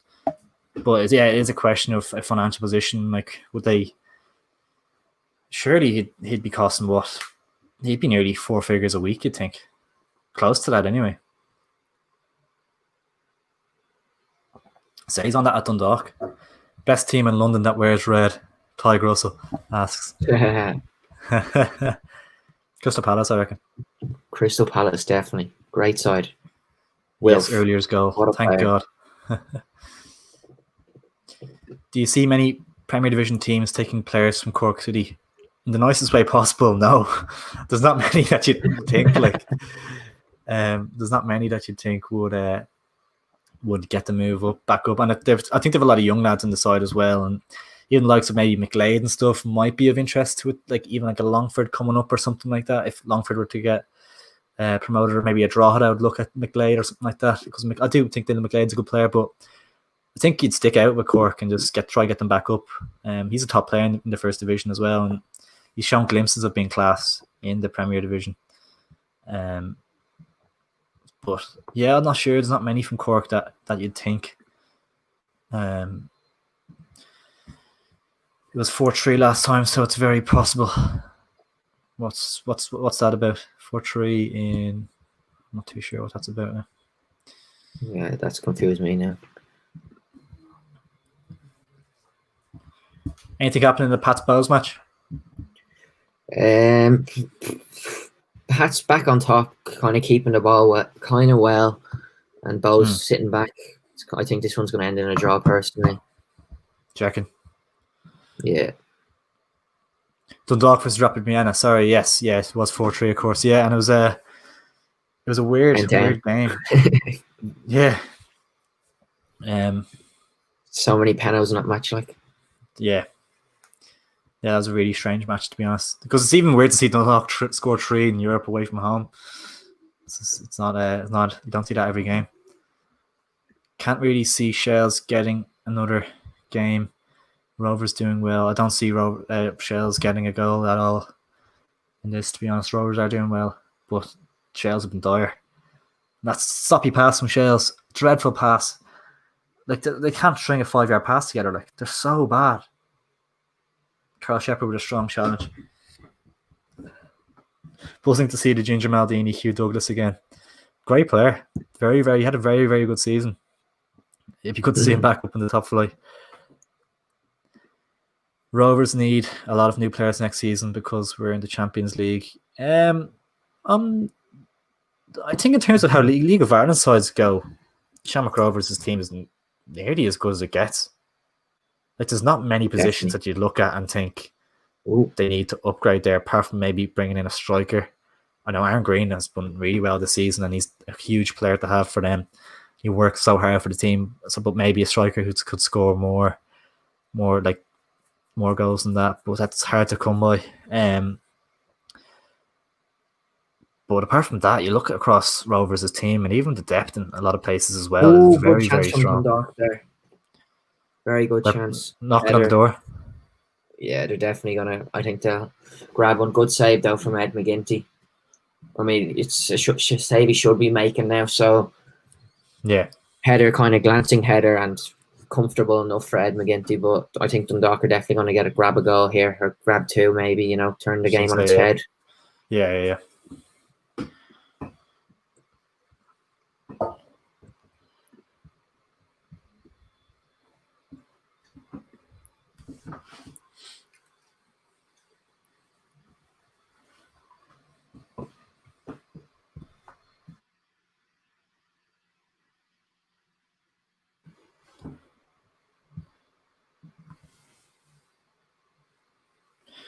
It's a stoppage in the Finn Harps game. Waterford have a man injured.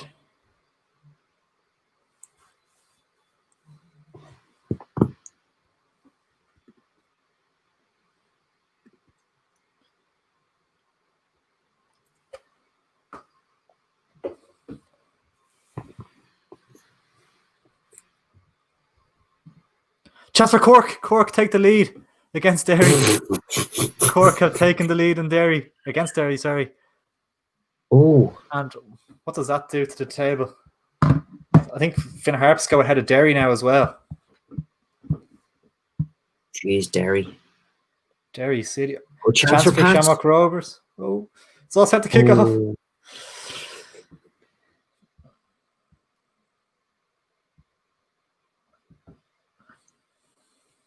Shamrock Rovers get a second. Shamrock Rovers have scored a second goal. And that's game, set, match at Talca Park. Game, set, and match at Talca Park. That's disappointing. It's been coming. It has been coming.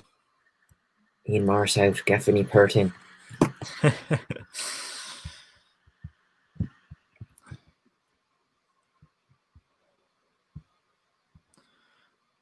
And Shelbourne are in 9th place. And there's an 8-goal swing between Derry, and so there's no hope of that. Finn Harps go into 7th. So the only thing Shells can hope for now is dark chance. Is for Waterford to equalise. That's all they can hope for. Oh, Sligo on the break here, possible. Oh, Coughlin. Oh, that has to be offside. He's got a bad free kick though to Sligo. He's got a bad challenge here. Got a bit to Shells there. Potch to Shells. What do you reckon then? I think I'll like the Shells personally. He's not good enough in Marston United. Game over. Dead right. 2-0 to Rovers. Yep. Derry are woeful. They haven't looked good at all, to be honest. They look below par. This is, I don't really think Shamrock Rovers look like they're going to get a third here. Is this a penalty? Or is it a free kick? Gary Deegan gives it away. Oh no. Luke Byrne, is it? I'm not too sure. No, it's Oscar Brennan picking up a yellow card even. I don't think we need more players, maybe squad players to strengthen the bench, but I couldn't name a position we need to strengthen in. Yeah, I'd probably agree with that.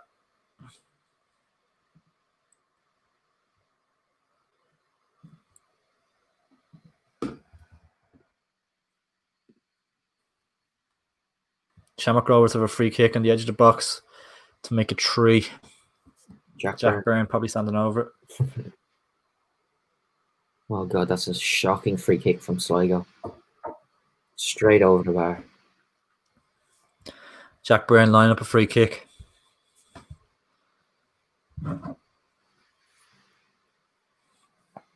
Missed. Ooh. Play on. That's not a free, ref.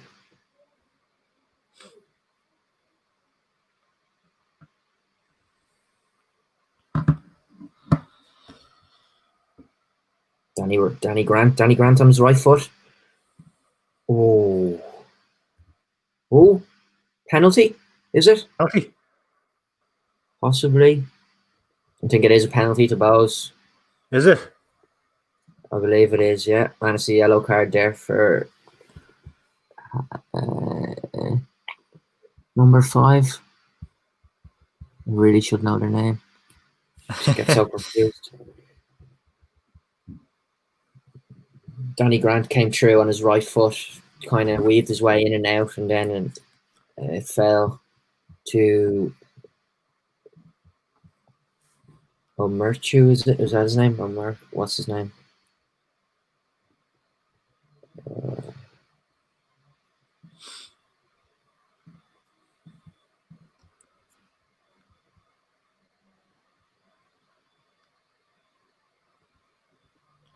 Yeah, I don't know how to pronounce his name actually. Omerchu or something like that. Yeah, but it's right to take the penalty. You'd have to fancy him, really. He's been on form recently. Andre Wright, did he start? He did, yeah. Yeah, Shell's not looking good here. They had the ball in Rovers' final third there a minute ago for the first time I've seen in a while, but not much created. Oh, that's a real calm and collected penalty. 2-1. It's like he went for the Luckman Panenka and then changed his mind halfway through. Oh, really? But yeah, it's it's went top, like kind of middle of the goal, but a bit more right. But yeah, bit of a scuffle now off the ball here because obviously the penalty that St. Pat's aren't happy about. But Yeah. it's Andre Wright has scored the spot kick, and it is 2-1 to Bows. And that's disappointing for St. Pat's, who started brightly. They did start brightly, so it's disappointing from their point of view, and they drop back into 6th place now. And you'd think that they're not gonna get 40. I don't think. Sligo Rovers obviously still lead.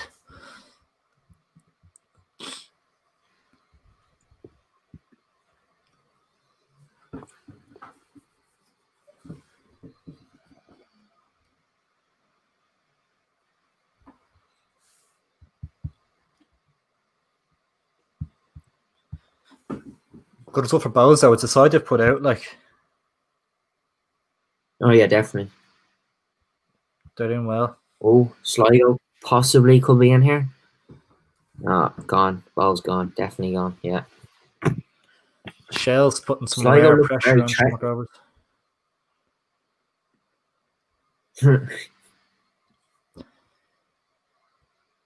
It's launched into the box. There's not they just don't have a clue what they're doing. All they do is just lob it in, hope for the best. It's awful to watch. Yes. And now Shamrock Rovers on the break. Aaron Green went outside the foot pass. Surely he's offside. Yeah, he is. Graham Burke offside. But yeah, if there's going to be a team that gets a goal, another goal here, it will be Graham Burke's clearly kicked the ball away there. Ooh. It's surely a booking. Oh, good chance for Dundalk. They just couldn't get anyone on the end of it.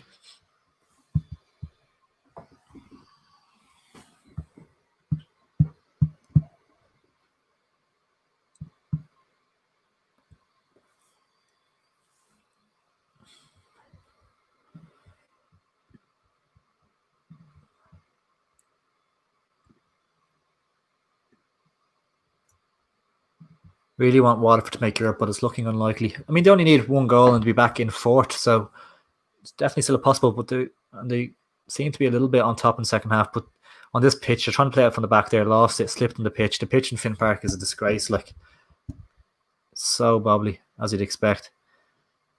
Finn Harps are in behind. The worst in the league. I couldn't think of a worse one, if I'm being honest. Is a playoff on Saturday going to be on Watch LOI? Good question. I actually don't know. Could not tell you, to be honest with you. And it is a corner for Finn Harps. If they score a second, surely they're safe. Pat's on the break here, down the left. Ooh.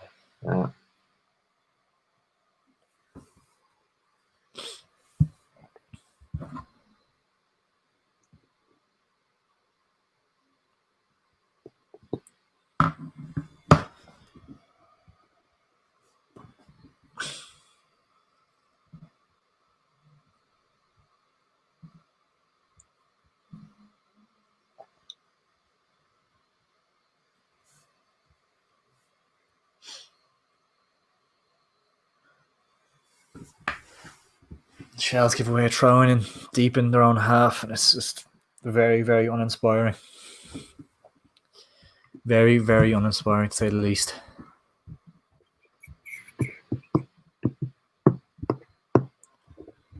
Pat's nearly through there, but solid defence by Bows.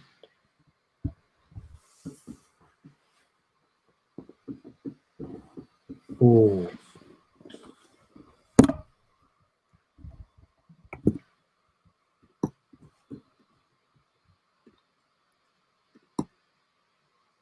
To see a way back for St. Pat's in that game. Yeah, definitely. Like Bows are kind of just trying to play as compact as possible and just get them on the break, really. Yeah. But yeah, I think I'm still convinced it's going to end in a draw, personally. I think so, yeah. Yeah, I'm sticking to my word. So come on, Pats. Finn Harps has created a decent chance there. Header at goal, saved. But they seem to be looking a little bit more threatening than Waterford. gotten back on top a little bit in this one.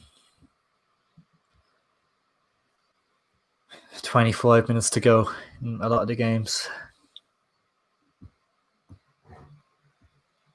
Finn Harp's launching into the box towards the back post.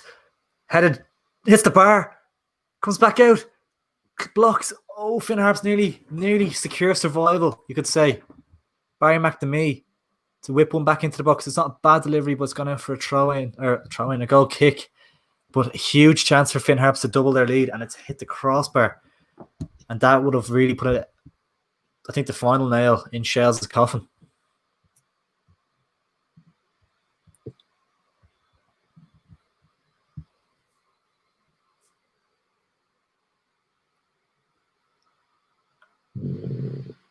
Free kick to Dundalk. I think that's the only way they're going to get a goal, really, is set pieces. Really? Just whipping balls into the box, really. Yeah. Waterford, you'd think, will have to throw men at it for the last 20 minutes, 25 minutes to try and get it. Because I think a point would put Waterford back into fourth. Yeah, it would. So you'd think they're going to throw bodies at it, like. Good ball. No, straight to Ed McGinty. Looks like a very good keeper. Yeah.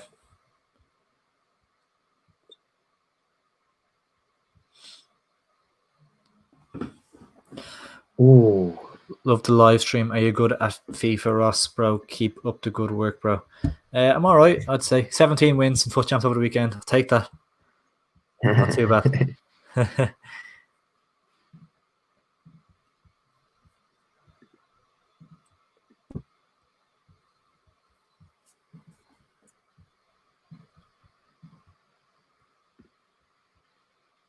Thanks for the nice words as well, Gavin. Appreciate that.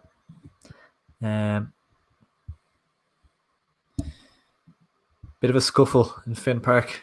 Little kick out at the ball as Waterford trying to launch it forward and straight into the hands of the Finn Harps goalkeeper, who will leave it on the ground and wait to pick it up.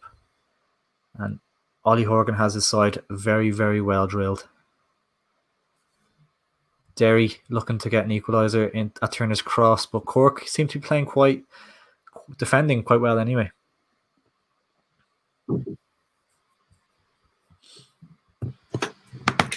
Shamrock Rovers on the attack. It's Graham Burke, Sean Kavanagh maybe. Back to Dylan Watts.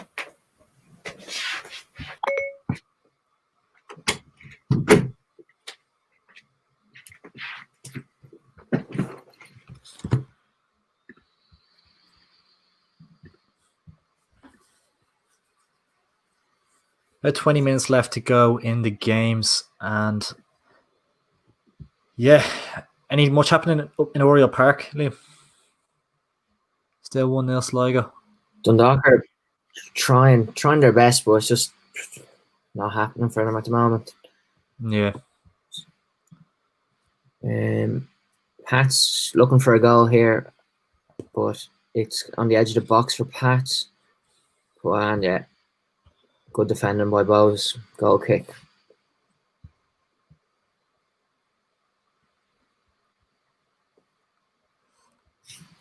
Not an awful lot happening in the tree I'm watching. Looks like Shells are going to be in the playoff place on Saturday against Longford. You always feel that Longford go into it full of confidence and a winning streak, and then Shells go into it so negatively on the back of a lot of losses. So this just makes it difficult, I suppose. Shells, just over the bar. Shot from, I think it might have been Dale Rooney. Hooks it back across the goal and just went over the bar. They could have got one. Give them a chance. Finn Harps on the attack now. Finn Harps. Oh, wide. Looked like it went in from my angle.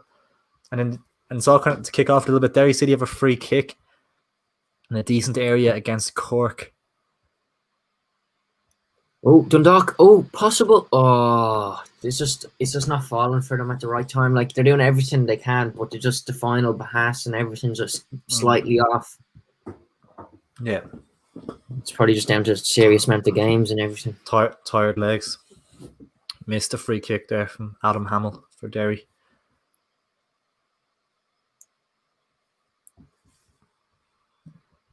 Really liking this setup, this stream. Yeah, it's cool, isn't it? The Yeah. StreamYard is good. Has anything come out about the rumours that there was a bust up in the Shells dressing room after the Athlone game? Some fella was in the comments. He says he knows someone on the committee at Shells or something like that. He was in the comments after my last video when I mentioned it, and he said there was no bust up. It's only a rumour, but I'd nearly prefer, as a Shells fan, if there was a bust up in the dressing room after the match, because that is a completely unacceptable result. And if people are happy to just accept that, that's not good enough. Like, and you nearly want there to be a bust up and harsh truths. Oh, it's a chance for Shells. Harsh truths said in the dressing room after a game like that, because that the result is embarrassing for the club. And if there's not a bust up in the dressing room, you'd be nearly worried.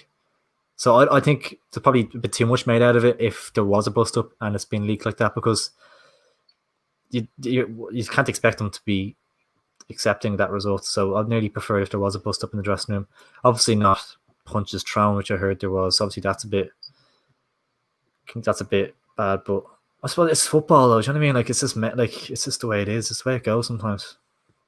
And if it clears the air good run. Oh, unlucky by Dundalk. Corner to Dundalk, though. Can definitely see them grabbing a goal. Really? Mm-hmm.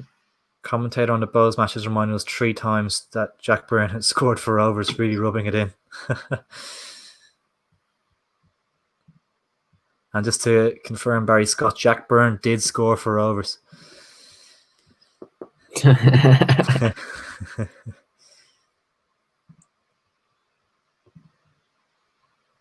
Chance for Waterford.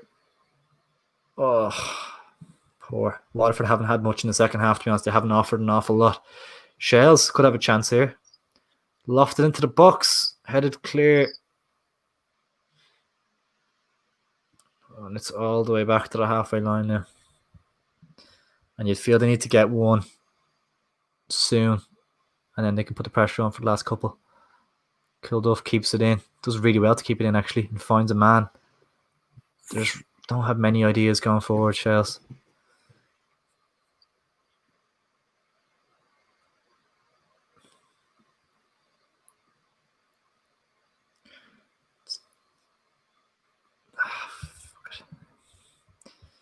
Two 0 in Cork, is it? It's 1-1 in Cork, actually. When did that happen? Goal Derry City. Didn't even notice that. Didn't even notice that, to be honest. Wasn't looking at it.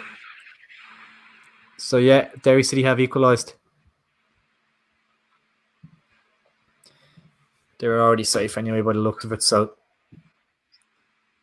Derry City have equalised at Turner's Cross. Love the stream, lads. Thanks very much. Appreciate it.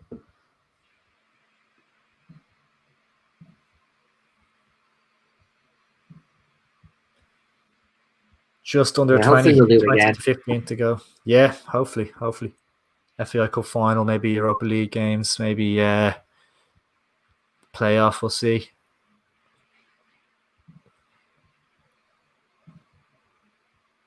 Might even do like a live podcast or something like that. Ireland games coming up as well, so we might look into doing some stuff. It is a shame the season ends tonight, though. Google said 2-0, but it's actually 0-0. Fair. Akintunde scored for Derry. Thanks very much for letting me know that. 1-1 at Turner's Cross. Akintunde, how's he got on for Derry? Haven't heard much about him this season.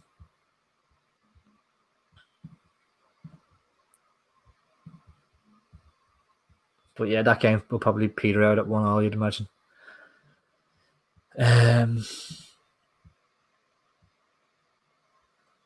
Finn Harps and Waterford has slowed down a little bit.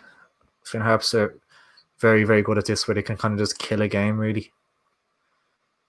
Waterford launch it forward, straight out of play.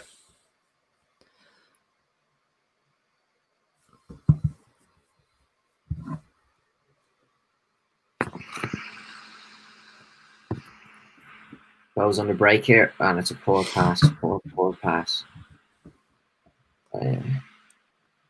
Shells could have a chance here on the right hand side. Needs a good delivery. It's not a bad delivery to the back post. Oh, what a miss! Oh, what a miss! Completely free at the back post, and he puts it over the bar. It would have been a huge goal to give them a chance at equalising.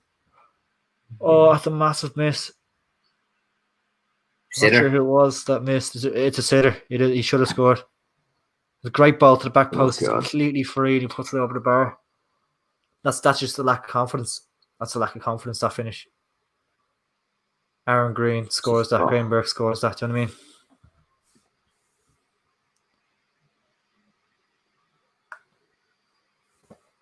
Huge miss. Shells have looked a little bit better. But you'd want them to want in this. Like 13 minutes to go. Like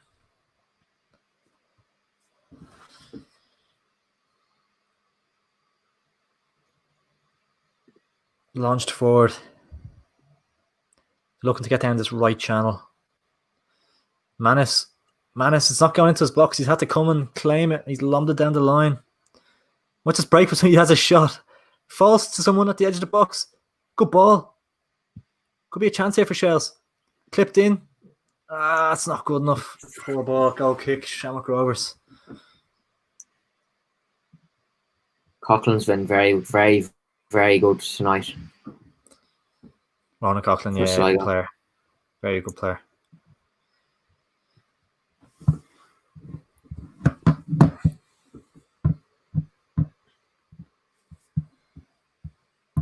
Sligo free kick from the left hand side here. Swinging into the box. Oh.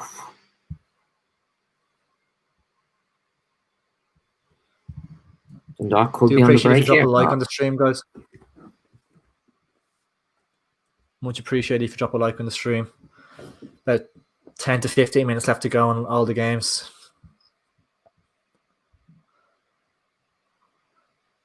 Waterford. Chance for Sligo. Nearly an own goal. Nearly an own goal. Jesse Devers with his poor. I don't know what it was, to be honest. It looked like a shot, but it was anything but that, really. Seems to be causing problems, though. It's a chance for Finn Harps now. Jesse Devers sounds like he's doing well tonight. Yeah, he's definitely done well. Like, I've been impressed with him. Yeah. Just that pace and urgency to get behind, really. Yeah. Sligo could do well next season if they can keep hold of a few of these players.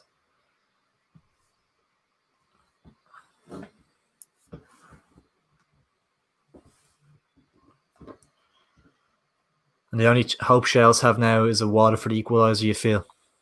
That's the only chance. There's no hope they're getting two. And Shamrock Rovers will go the season unbeaten. You heard it here first. 10 minutes to go, 2-0 up. Don't see Shells scoring 3, let alone 3. It's ball into the box from Waterford. Headed clear. False. He's put it wide. He's put it wide. Big chance for Waterford. Smashed wide. And if Waterford get an equaliser, they will get top 4, so they should be throwing bodies at it.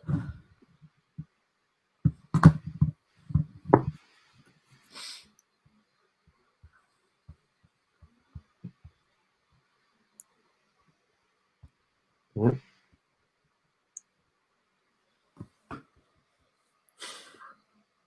Shells go all the way back to the goalkeeper. Uninspiring, to say the least.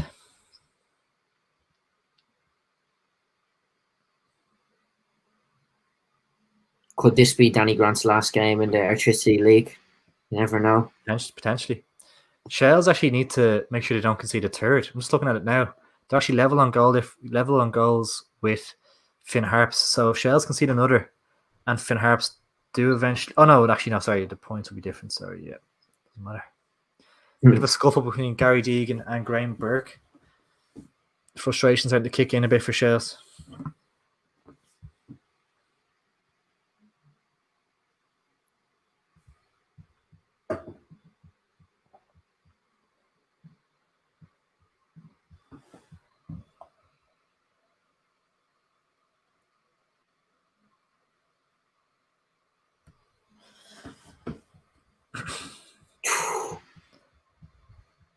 Do Free you kick to both watch Sligo. Chels? No, Liam, you're Bows, aren't you? I am, yeah. Speaking of Bows, they're on top. Are they on top? Yeah, Richmond. Yeah, they are, yeah. I think the game's kind of petered out now, and obviously I'm happy because I'm a Bows fan, but trying to be as neutral on the stream, you know. Yeah, disappointing from a past perspective that they started well, kind of fell off a bit, isn't it? Yeah, no, they definitely started better, and just the last game, really, you know. Yeah. Waterford trying to work something here on the left-hand side. I think it's Ali Cute. Ball to the back post. It's gone for a goal kick. Shells launching it forward to absolutely nobody. Oh, God. Love to see it. Love to see it. I like Tolka Park, though. You know what I mean? Yeah, it's a good stadium. I love the stadium, to be fair. Great stadium. Historic. I feel like it's like the Goodison Park. Kind of like that, do you know what I mean? It's one of them. It's like one of them kind of stadiums. Yeah. Equivalent or whatever. Is it go on? Oh, yeah, but I thought it was another Bowls goal.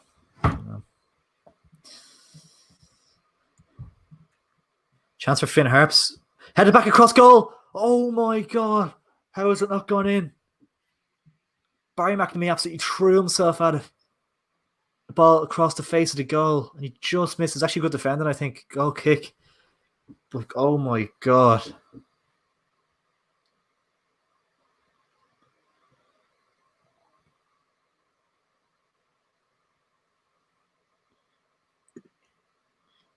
Shell's throwing a few strong challenges in. 7 minutes to go at Talca Park. Lobbed into an area. Joey O'Brien there to clean it up. And you just think Joey O'Brien, like, he's just such a level above, isn't he? Like, Premier League experience, like, Yeah, it's a level above.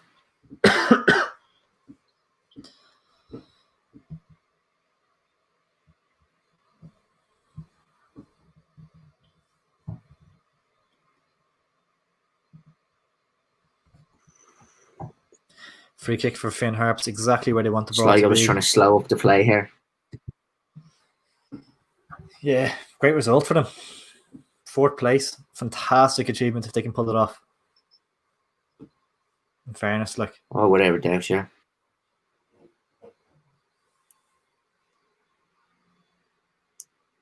Ooh, Hats on the attack, was it?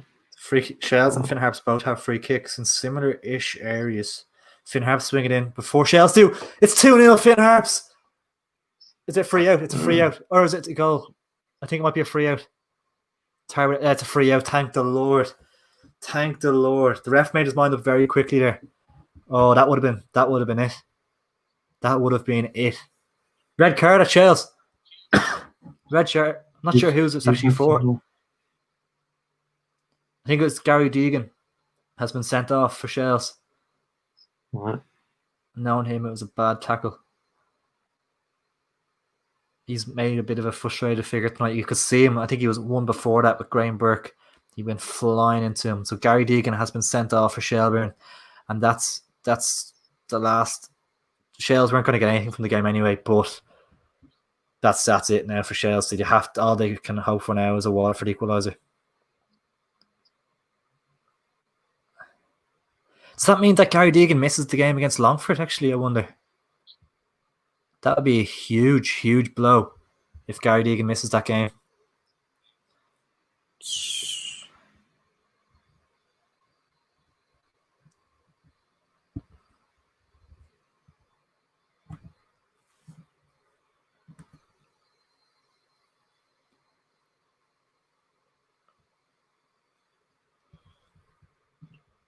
Sligo doing their best to just keep the ball in Dundalk's half, really. Yeah, that Ronan Coughlin. Really good. Ooh. Ronan Coughlin, yeah. My man the match. Has he? Yeah, has he been? Yeah. But then again, Jesse Devers could be up there as well. But I just think Ronan Coughlin just. Shamrock Rovers are in. Shamrock Rovers are in. Oh, Jack Brady, I think it is the keeper's name. Terrible clearance straight to the Reece Marshall, I think it was, and his shot was saved eventually. But oh my god, Shell's really need to up their game if they want to stay up and get a result against Longford. Absolutely, yeah. I don't think they will. I have absolutely no faith that they will. Why, thank the Lord, you're a Shells fan. I am, unfortunately, yeah. And it is a goal kick for Waterford as they look to get the ball forward quickly. They need a point from this to get a Europa League spot. And they haven't really threatened, to be fair to Finn Harps, who's defended well.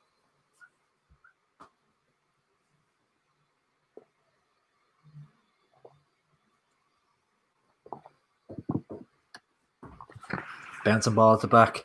Waterford deal with it though. Gary Deegan watching the rest of the game from the tunnel, standing in the tunnel watching it.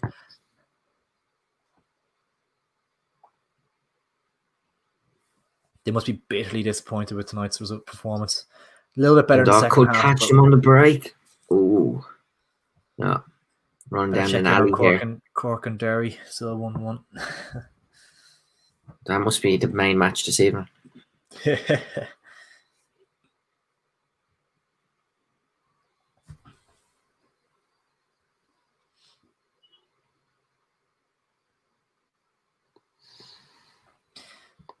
Shells ball into the box, easily caught by Alan Manis.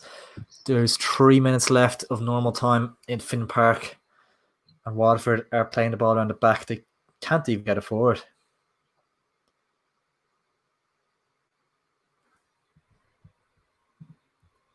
Ooh.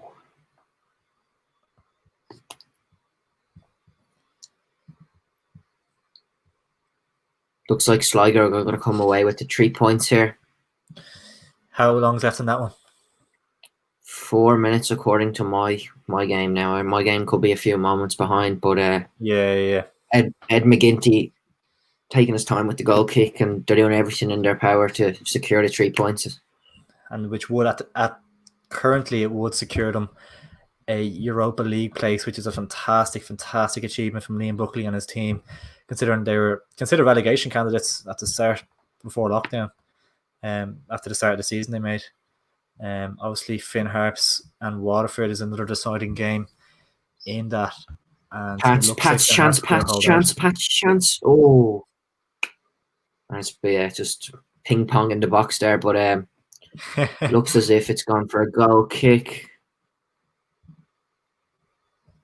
Thank you for the stream. This beats refreshing the page on Google. No worries. Thanks for enjoying. If you're enjoying, drop a like. We really appreciate it. Thanks so much. We could be saying up, let's go Candy Stripes. Derry, you'd be expecting to stay up at the very least.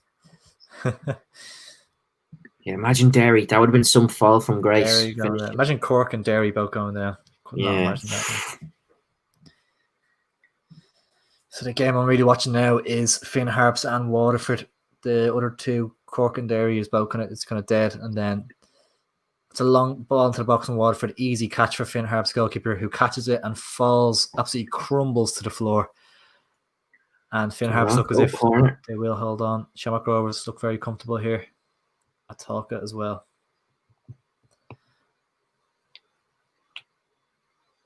So the Finn Harps keeper held onto the ball for a good 10 solid seconds there.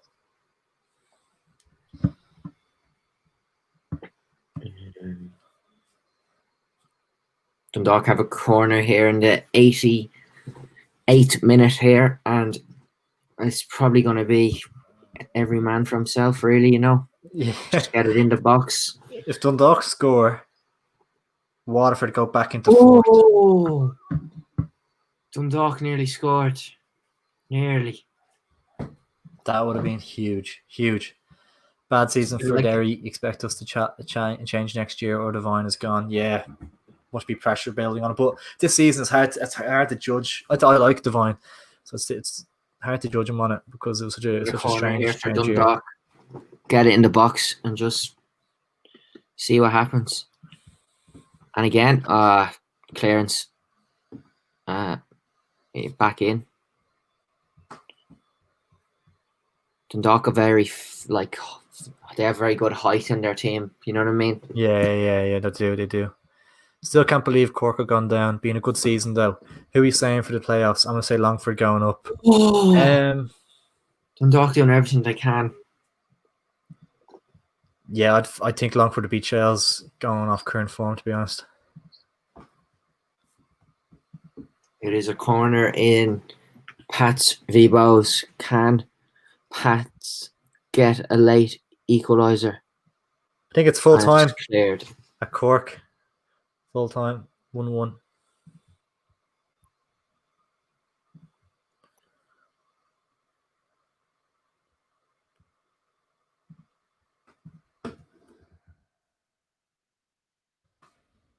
Andre Wright, very good hold up play, really. Yeah, he's a good player. He's had a good season, in fairness to him, actually. Yeah, he definitely has. Definitely. Well into 90 minutes in all the games. Shamrock Rovers could get a third chance. Good tackle. He's definitely improved a lot since last season. Oh, 100%. Right. 100%. I wasn't sure on him last year at all, to be honest. Yeah, definitely not, no. But came good. Did indeed. And I'd say that lockdown kind of helped because he kind of just focused on his football, whatever, you know? Yeah, exactly. Finn Harps have the ball. There's 5 minutes at a time in Finn Park. We're at 2 minutes of it, but there's still minutes left for Waterford to get forward. They're not committing that many men. Finn Harp's so comfortable enough. And there's a sloppy pass from Waterford, and it breaks for Finn Harps, who can get forward now. He's going to aim for the corners. Great ball. I'm trying to waste as much time in the corner like something out of pro clubs, but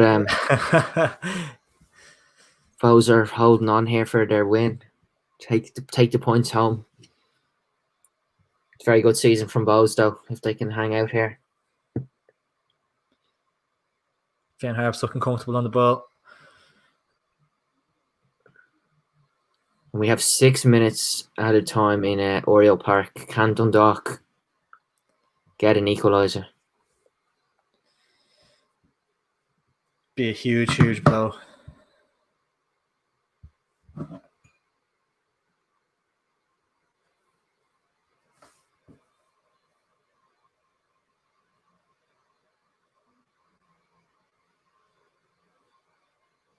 Oh, they're throwing the kitchen sink at it. Dundalk. Oh, Ed McGinty with a good save. And it looks like they just don't have that luck today. It looks like Sligo are going home with the points. Huge result for Sligo, in fairness to them. Pat's in. Oh, close.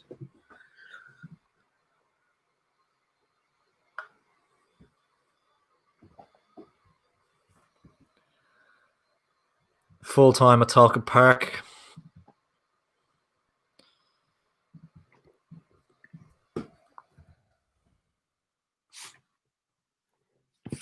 Shamrock Rovers comfortable victors over Shels in the end, and there's about a minute left in Finn Park.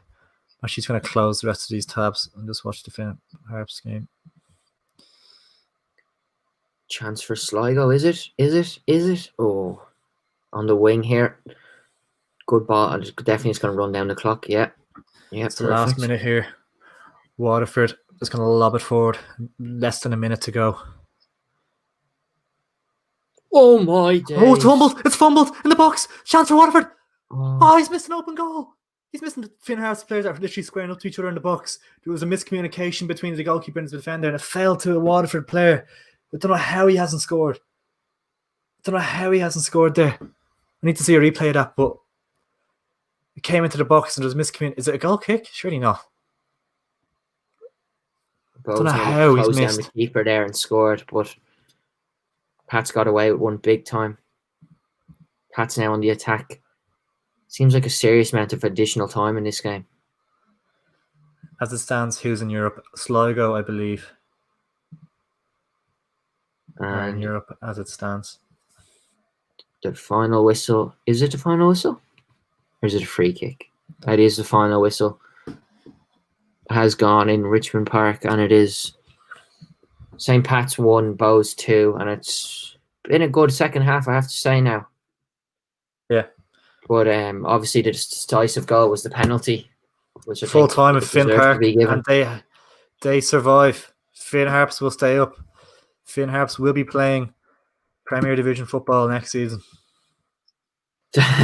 Congratulations to Finn Harps. In fairness, they did deserve it, and they do deserve to be playing Premier Division football next season.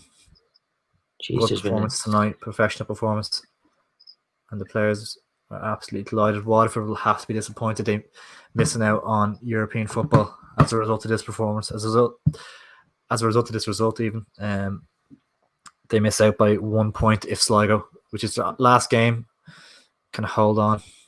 I'm going to start watching the Sligo match. There's much left in it, is there? A minute or so. And Ronan Coughlin. Oh my God, that's an absolute cracker and a well-deserved goal. From Sligo. Ronan Coughlin gets the second goal of the evening, and it's well-deserved. He's played very well. And 2-0 Sligo. Dundalk would be sick, and they're out in the car park celebrating nearly.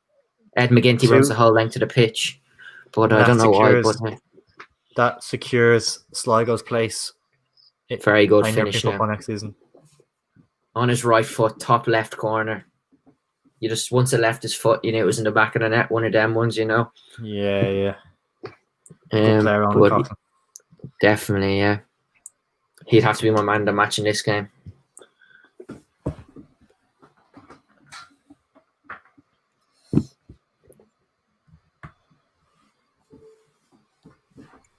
And yeah, I'm watching it now. Dundalk kicking off. Seconds left. Dundalk would be sick. Launched into the box. And that's Sligo Rovers have confirmed 4th place, which is incredible, really.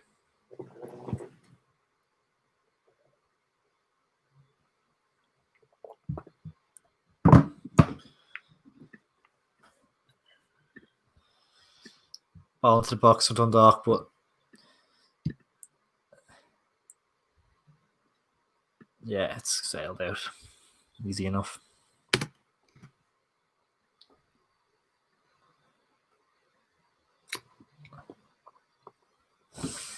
Disappointing. Evening, to be honest. Bring back Vinny. Up the Harps. Congratulations. Fantastic result for Finn Harps tonight. How did you miss that? I have no idea. Could you imagine if that cost your place in the league next season?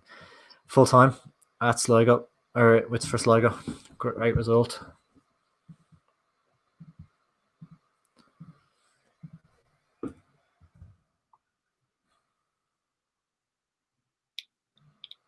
Fantastic result for Sligo Rovers.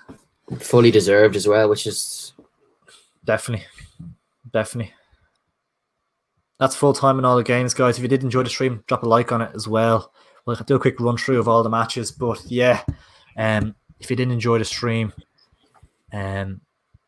make sure to drop a like on it. We do appreciate it.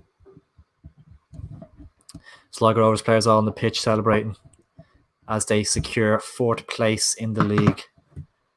Let us know your comments, guys. What are your thoughts on tonight's games? Waterford are dirt. Tell me about it. Dreadful tonight. They've had a poor season. For Sligo. Brilliant for Sligo, yeah. Happy for Sligo. I like Sligo as well, actually. It's been a really, really good campaign for them. And I think I might just go for your good mate there. Season. My good mate? Yeah, Will.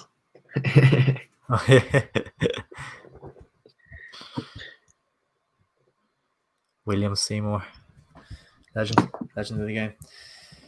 Good Waterford missed that chance at the end. Oh, stop, man. Tell me about it. I couldn't believe it, to be honest. I couldn't believe what happened. I couldn't believe it. That would have had such a different outlook on the table. It would have gave Waterford Europa League football, and it would have put Finn Harps into the playoff place and saved Chelsea. What a miss.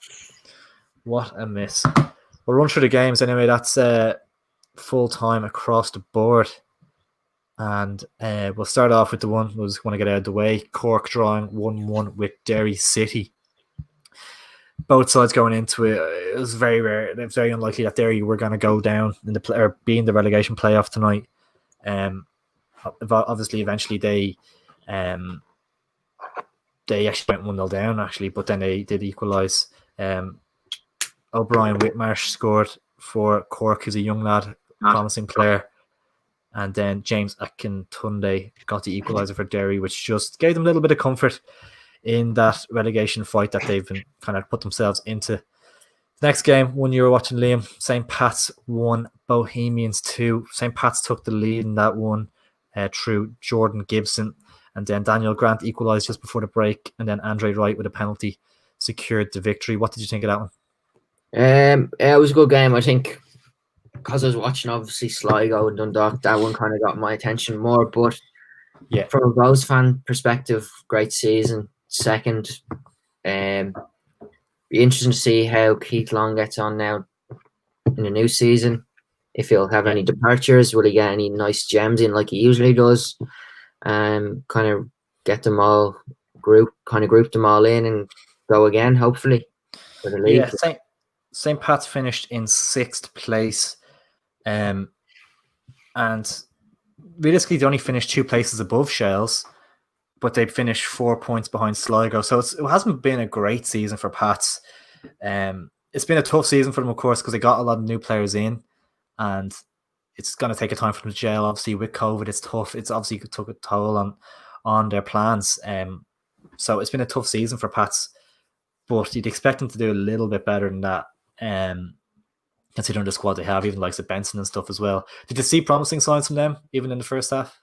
Oh yeah, no, definitely. Like, they kind of surprised me at how they set out, and they were kind of just going at Bows. I thought they'd be kind of on the back foot, but I think like every club in League of Ireland's kind of struggled with around Corona and COVID and games and everything like that. So I think it's been a bit of a mad season, but I think things will probably go back to normal in the new season, and hopefully all the clubs can kick on and kind of get where they want to go. You know what I mean? Definitely. Yeah, absolutely. Touching on Bows again. They finish in a really weird position because they finish 11 points behind league leader Shamrock Rovers, but they also finish 11 points ahead of 3rd place Dundalk. So there's 11 points between 2nd and 3rd and 2nd and 1st. So it's a really mid-drift area of by far the 2nd best team in the league this season. Can they push on next year and challenge Shamrock Rovers? It comes down to if they can keep hold of a lot of their key players and what they can bring in, isn't it? I know that's the case for a lot of teams, but definitely. I think, I don't know, like, it really depends on their recruitment, but they've always been doing very good recruitment recently. Yeah.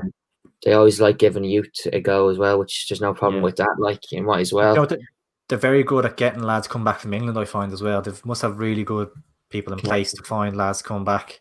They always seem to get good lads. And then always the Kevin's Academy always has good players coming through. Like Dawson Devoy could be amazing next season. I really think he'll come through next season. Yeah, I really do. Sure. I think Mandy's going to go, so that'll be an opportunity for him. Definitely. We'll touch on Dundalk and Sligo first. Actually, you watched that one as well. Yeah. Sligo full value for the 3 points. Oh, without a doubt, yeah. They just seemed more. It was a weird one because they obviously took the lead early, and it seemed a bit like lackluster or something from Dundalk that they just. I firmly think that they have everything put into the Europa, and it's just they just really wanted to just the league to finish and just kind of look forward to the Europa, and there's just so much travel, as I said, and I've constantly said. No, Sligo very impressive. Their Jesse Devers and just their forward three, Ronan Coughlin and Junior, just kind of just put it up to Dundalk, really. Yeah. Ronan Coughlin, very good. That secured 4th place for Sligo Rovers, which most of the time will ensure European football next season, unless an Athlone Town wins the FAI Cup or something like that. They only finished 1 point behind Dundalk in the end. Dundalk in 3rd, and Dundalk will take 3rd. I think they'll be happy enough with that. And as you said, they can kick on now and look forward to the Europa League. Does the league finishing have a negative or a positive impact on Dundalk in the Europa League? I mean, obviously, it's more rest in between, but can you kind of fall out of not playing as much football? Might lose that little bit of sharpness potentially. Because Yeah, I think they're playing Arsenal. It was a 10th. In a month's time. yeah, It's nearly like this is supposed to be their holiday time. Do you know what I mean? yeah. It's really weird because obviously now they're going to have a bit of time off. Well, supposedly time off, but I'm sure they'll be Yeah, training as hard as ever and kind of still go until the end of the Europa League campaign. But to me, like, why not just put it up? Like, obviously they have Rapid Vienna and they have Arsenal. Why not just go all out and just express yourself? Why not? Like, you know what I mean? yeah, Have fun yeah, with it. Like, don't worry. Like, fair enough, Arsenal are coming, but why not just have a go? Why not? Like, yeah. there's nothing to be afraid of, really. I think. You know what Absolutely. I mean? There's points there for them to take in that Europa League group. Rapid Vienna at home and Molde away. I think they could potentially nick something. They might as well have a go. And Arsenal at home, more than likely they're not. But it's definitely a game to look They forward have to. like they can definitely get points out of Mold and Yeah, Vienna. Like, you know what I mean? But 100%, 100%. depends on the tactics really and the players. Yeah, yeah, for sure. We'll touch on. We'll go with Shells and Shamrock Rovers first. Shamrock Rovers ran out very, very comfortable winners in this one. Jack Byrne and Aaron Green with the goals. And Gary Deegan, potentially the biggest talking point because obviously Shells now face a playoff game. Gary Deegan got sent off in the 85th minute. I'm not sure if that probably rules him out of the playoff match, which is huge. That's their captain. That's one of their main men. That's a huge loss for that playoff game. And it's a bit stupid getting sent off in the 85th minute, 2-0 down.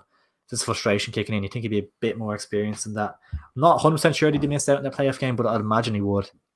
But for Rovers, you can only say congratulations on a fantastic season. I believe they only dropped 4 points. I might be wrong on that, but I think they only dropped 4 points this season, which is incredible. That's so good. Yeah, it's insane. 48 points, obviously 11 clear bows in the end. And very, very comfortable champions. Congratulations to them.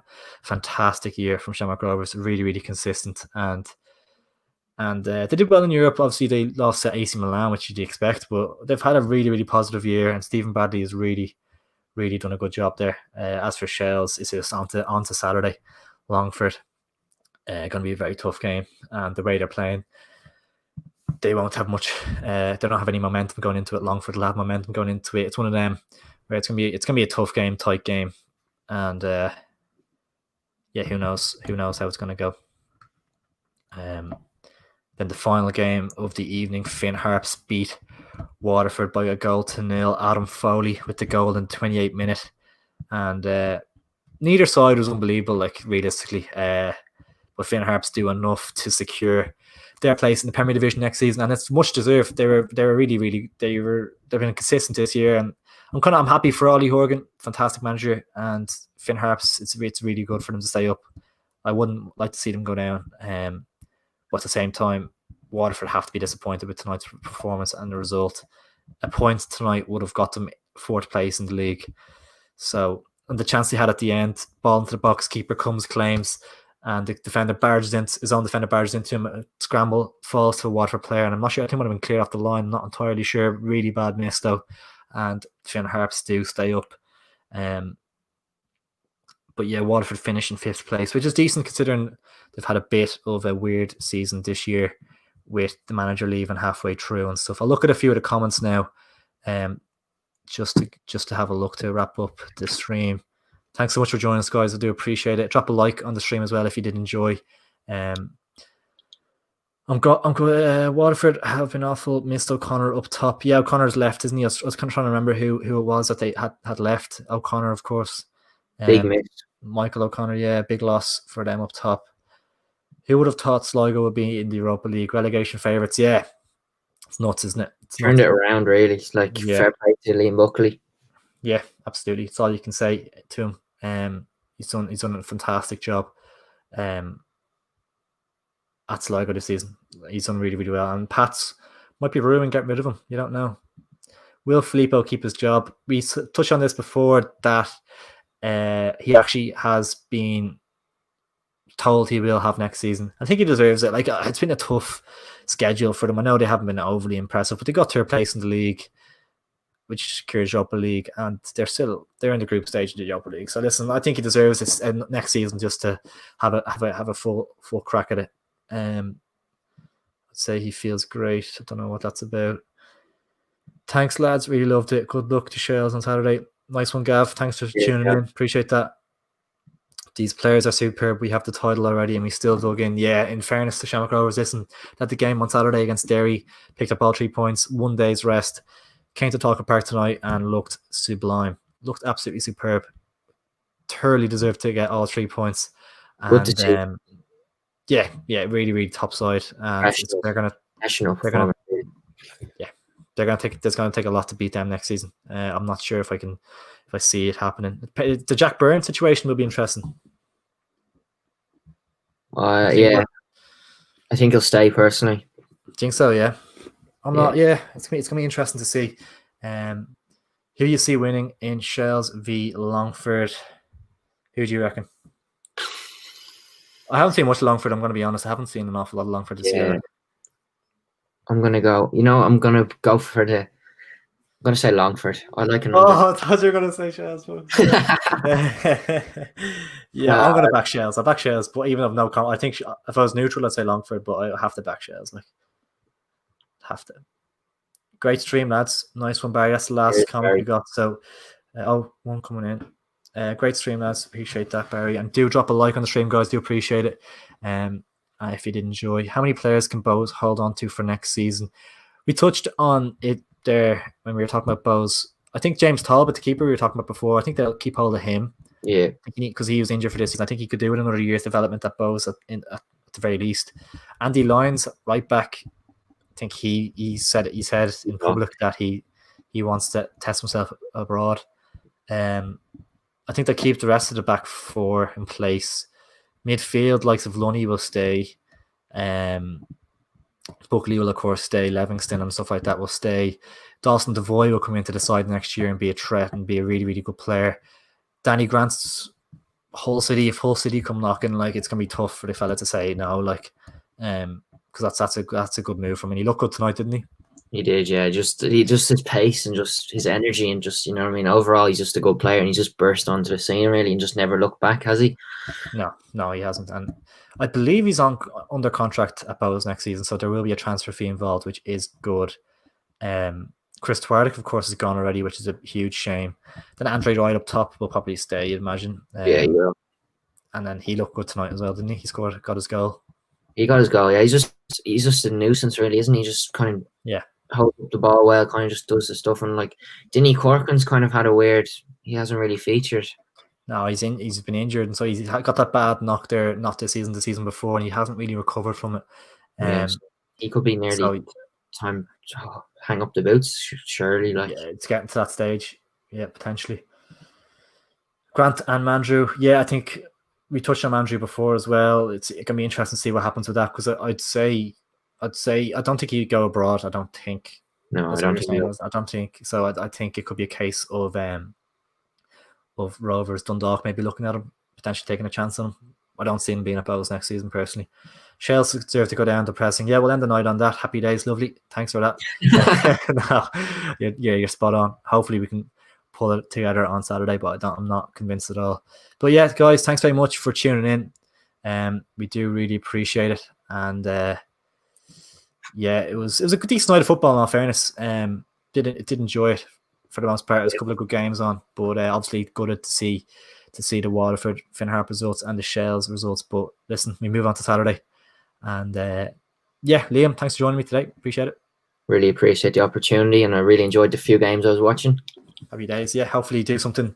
The Ireland games coming up, the playoff coming up, there's Europa League games coming up, so there's be plenty of content coming out. So hopefully we could do something like this again soon. And if you did enjoy, guys, make sure to drop a like and subscribe as well to stick around for future content. And we do appreciate your support. So thanks, guys. Thanks for watching. Talk to you in a bit.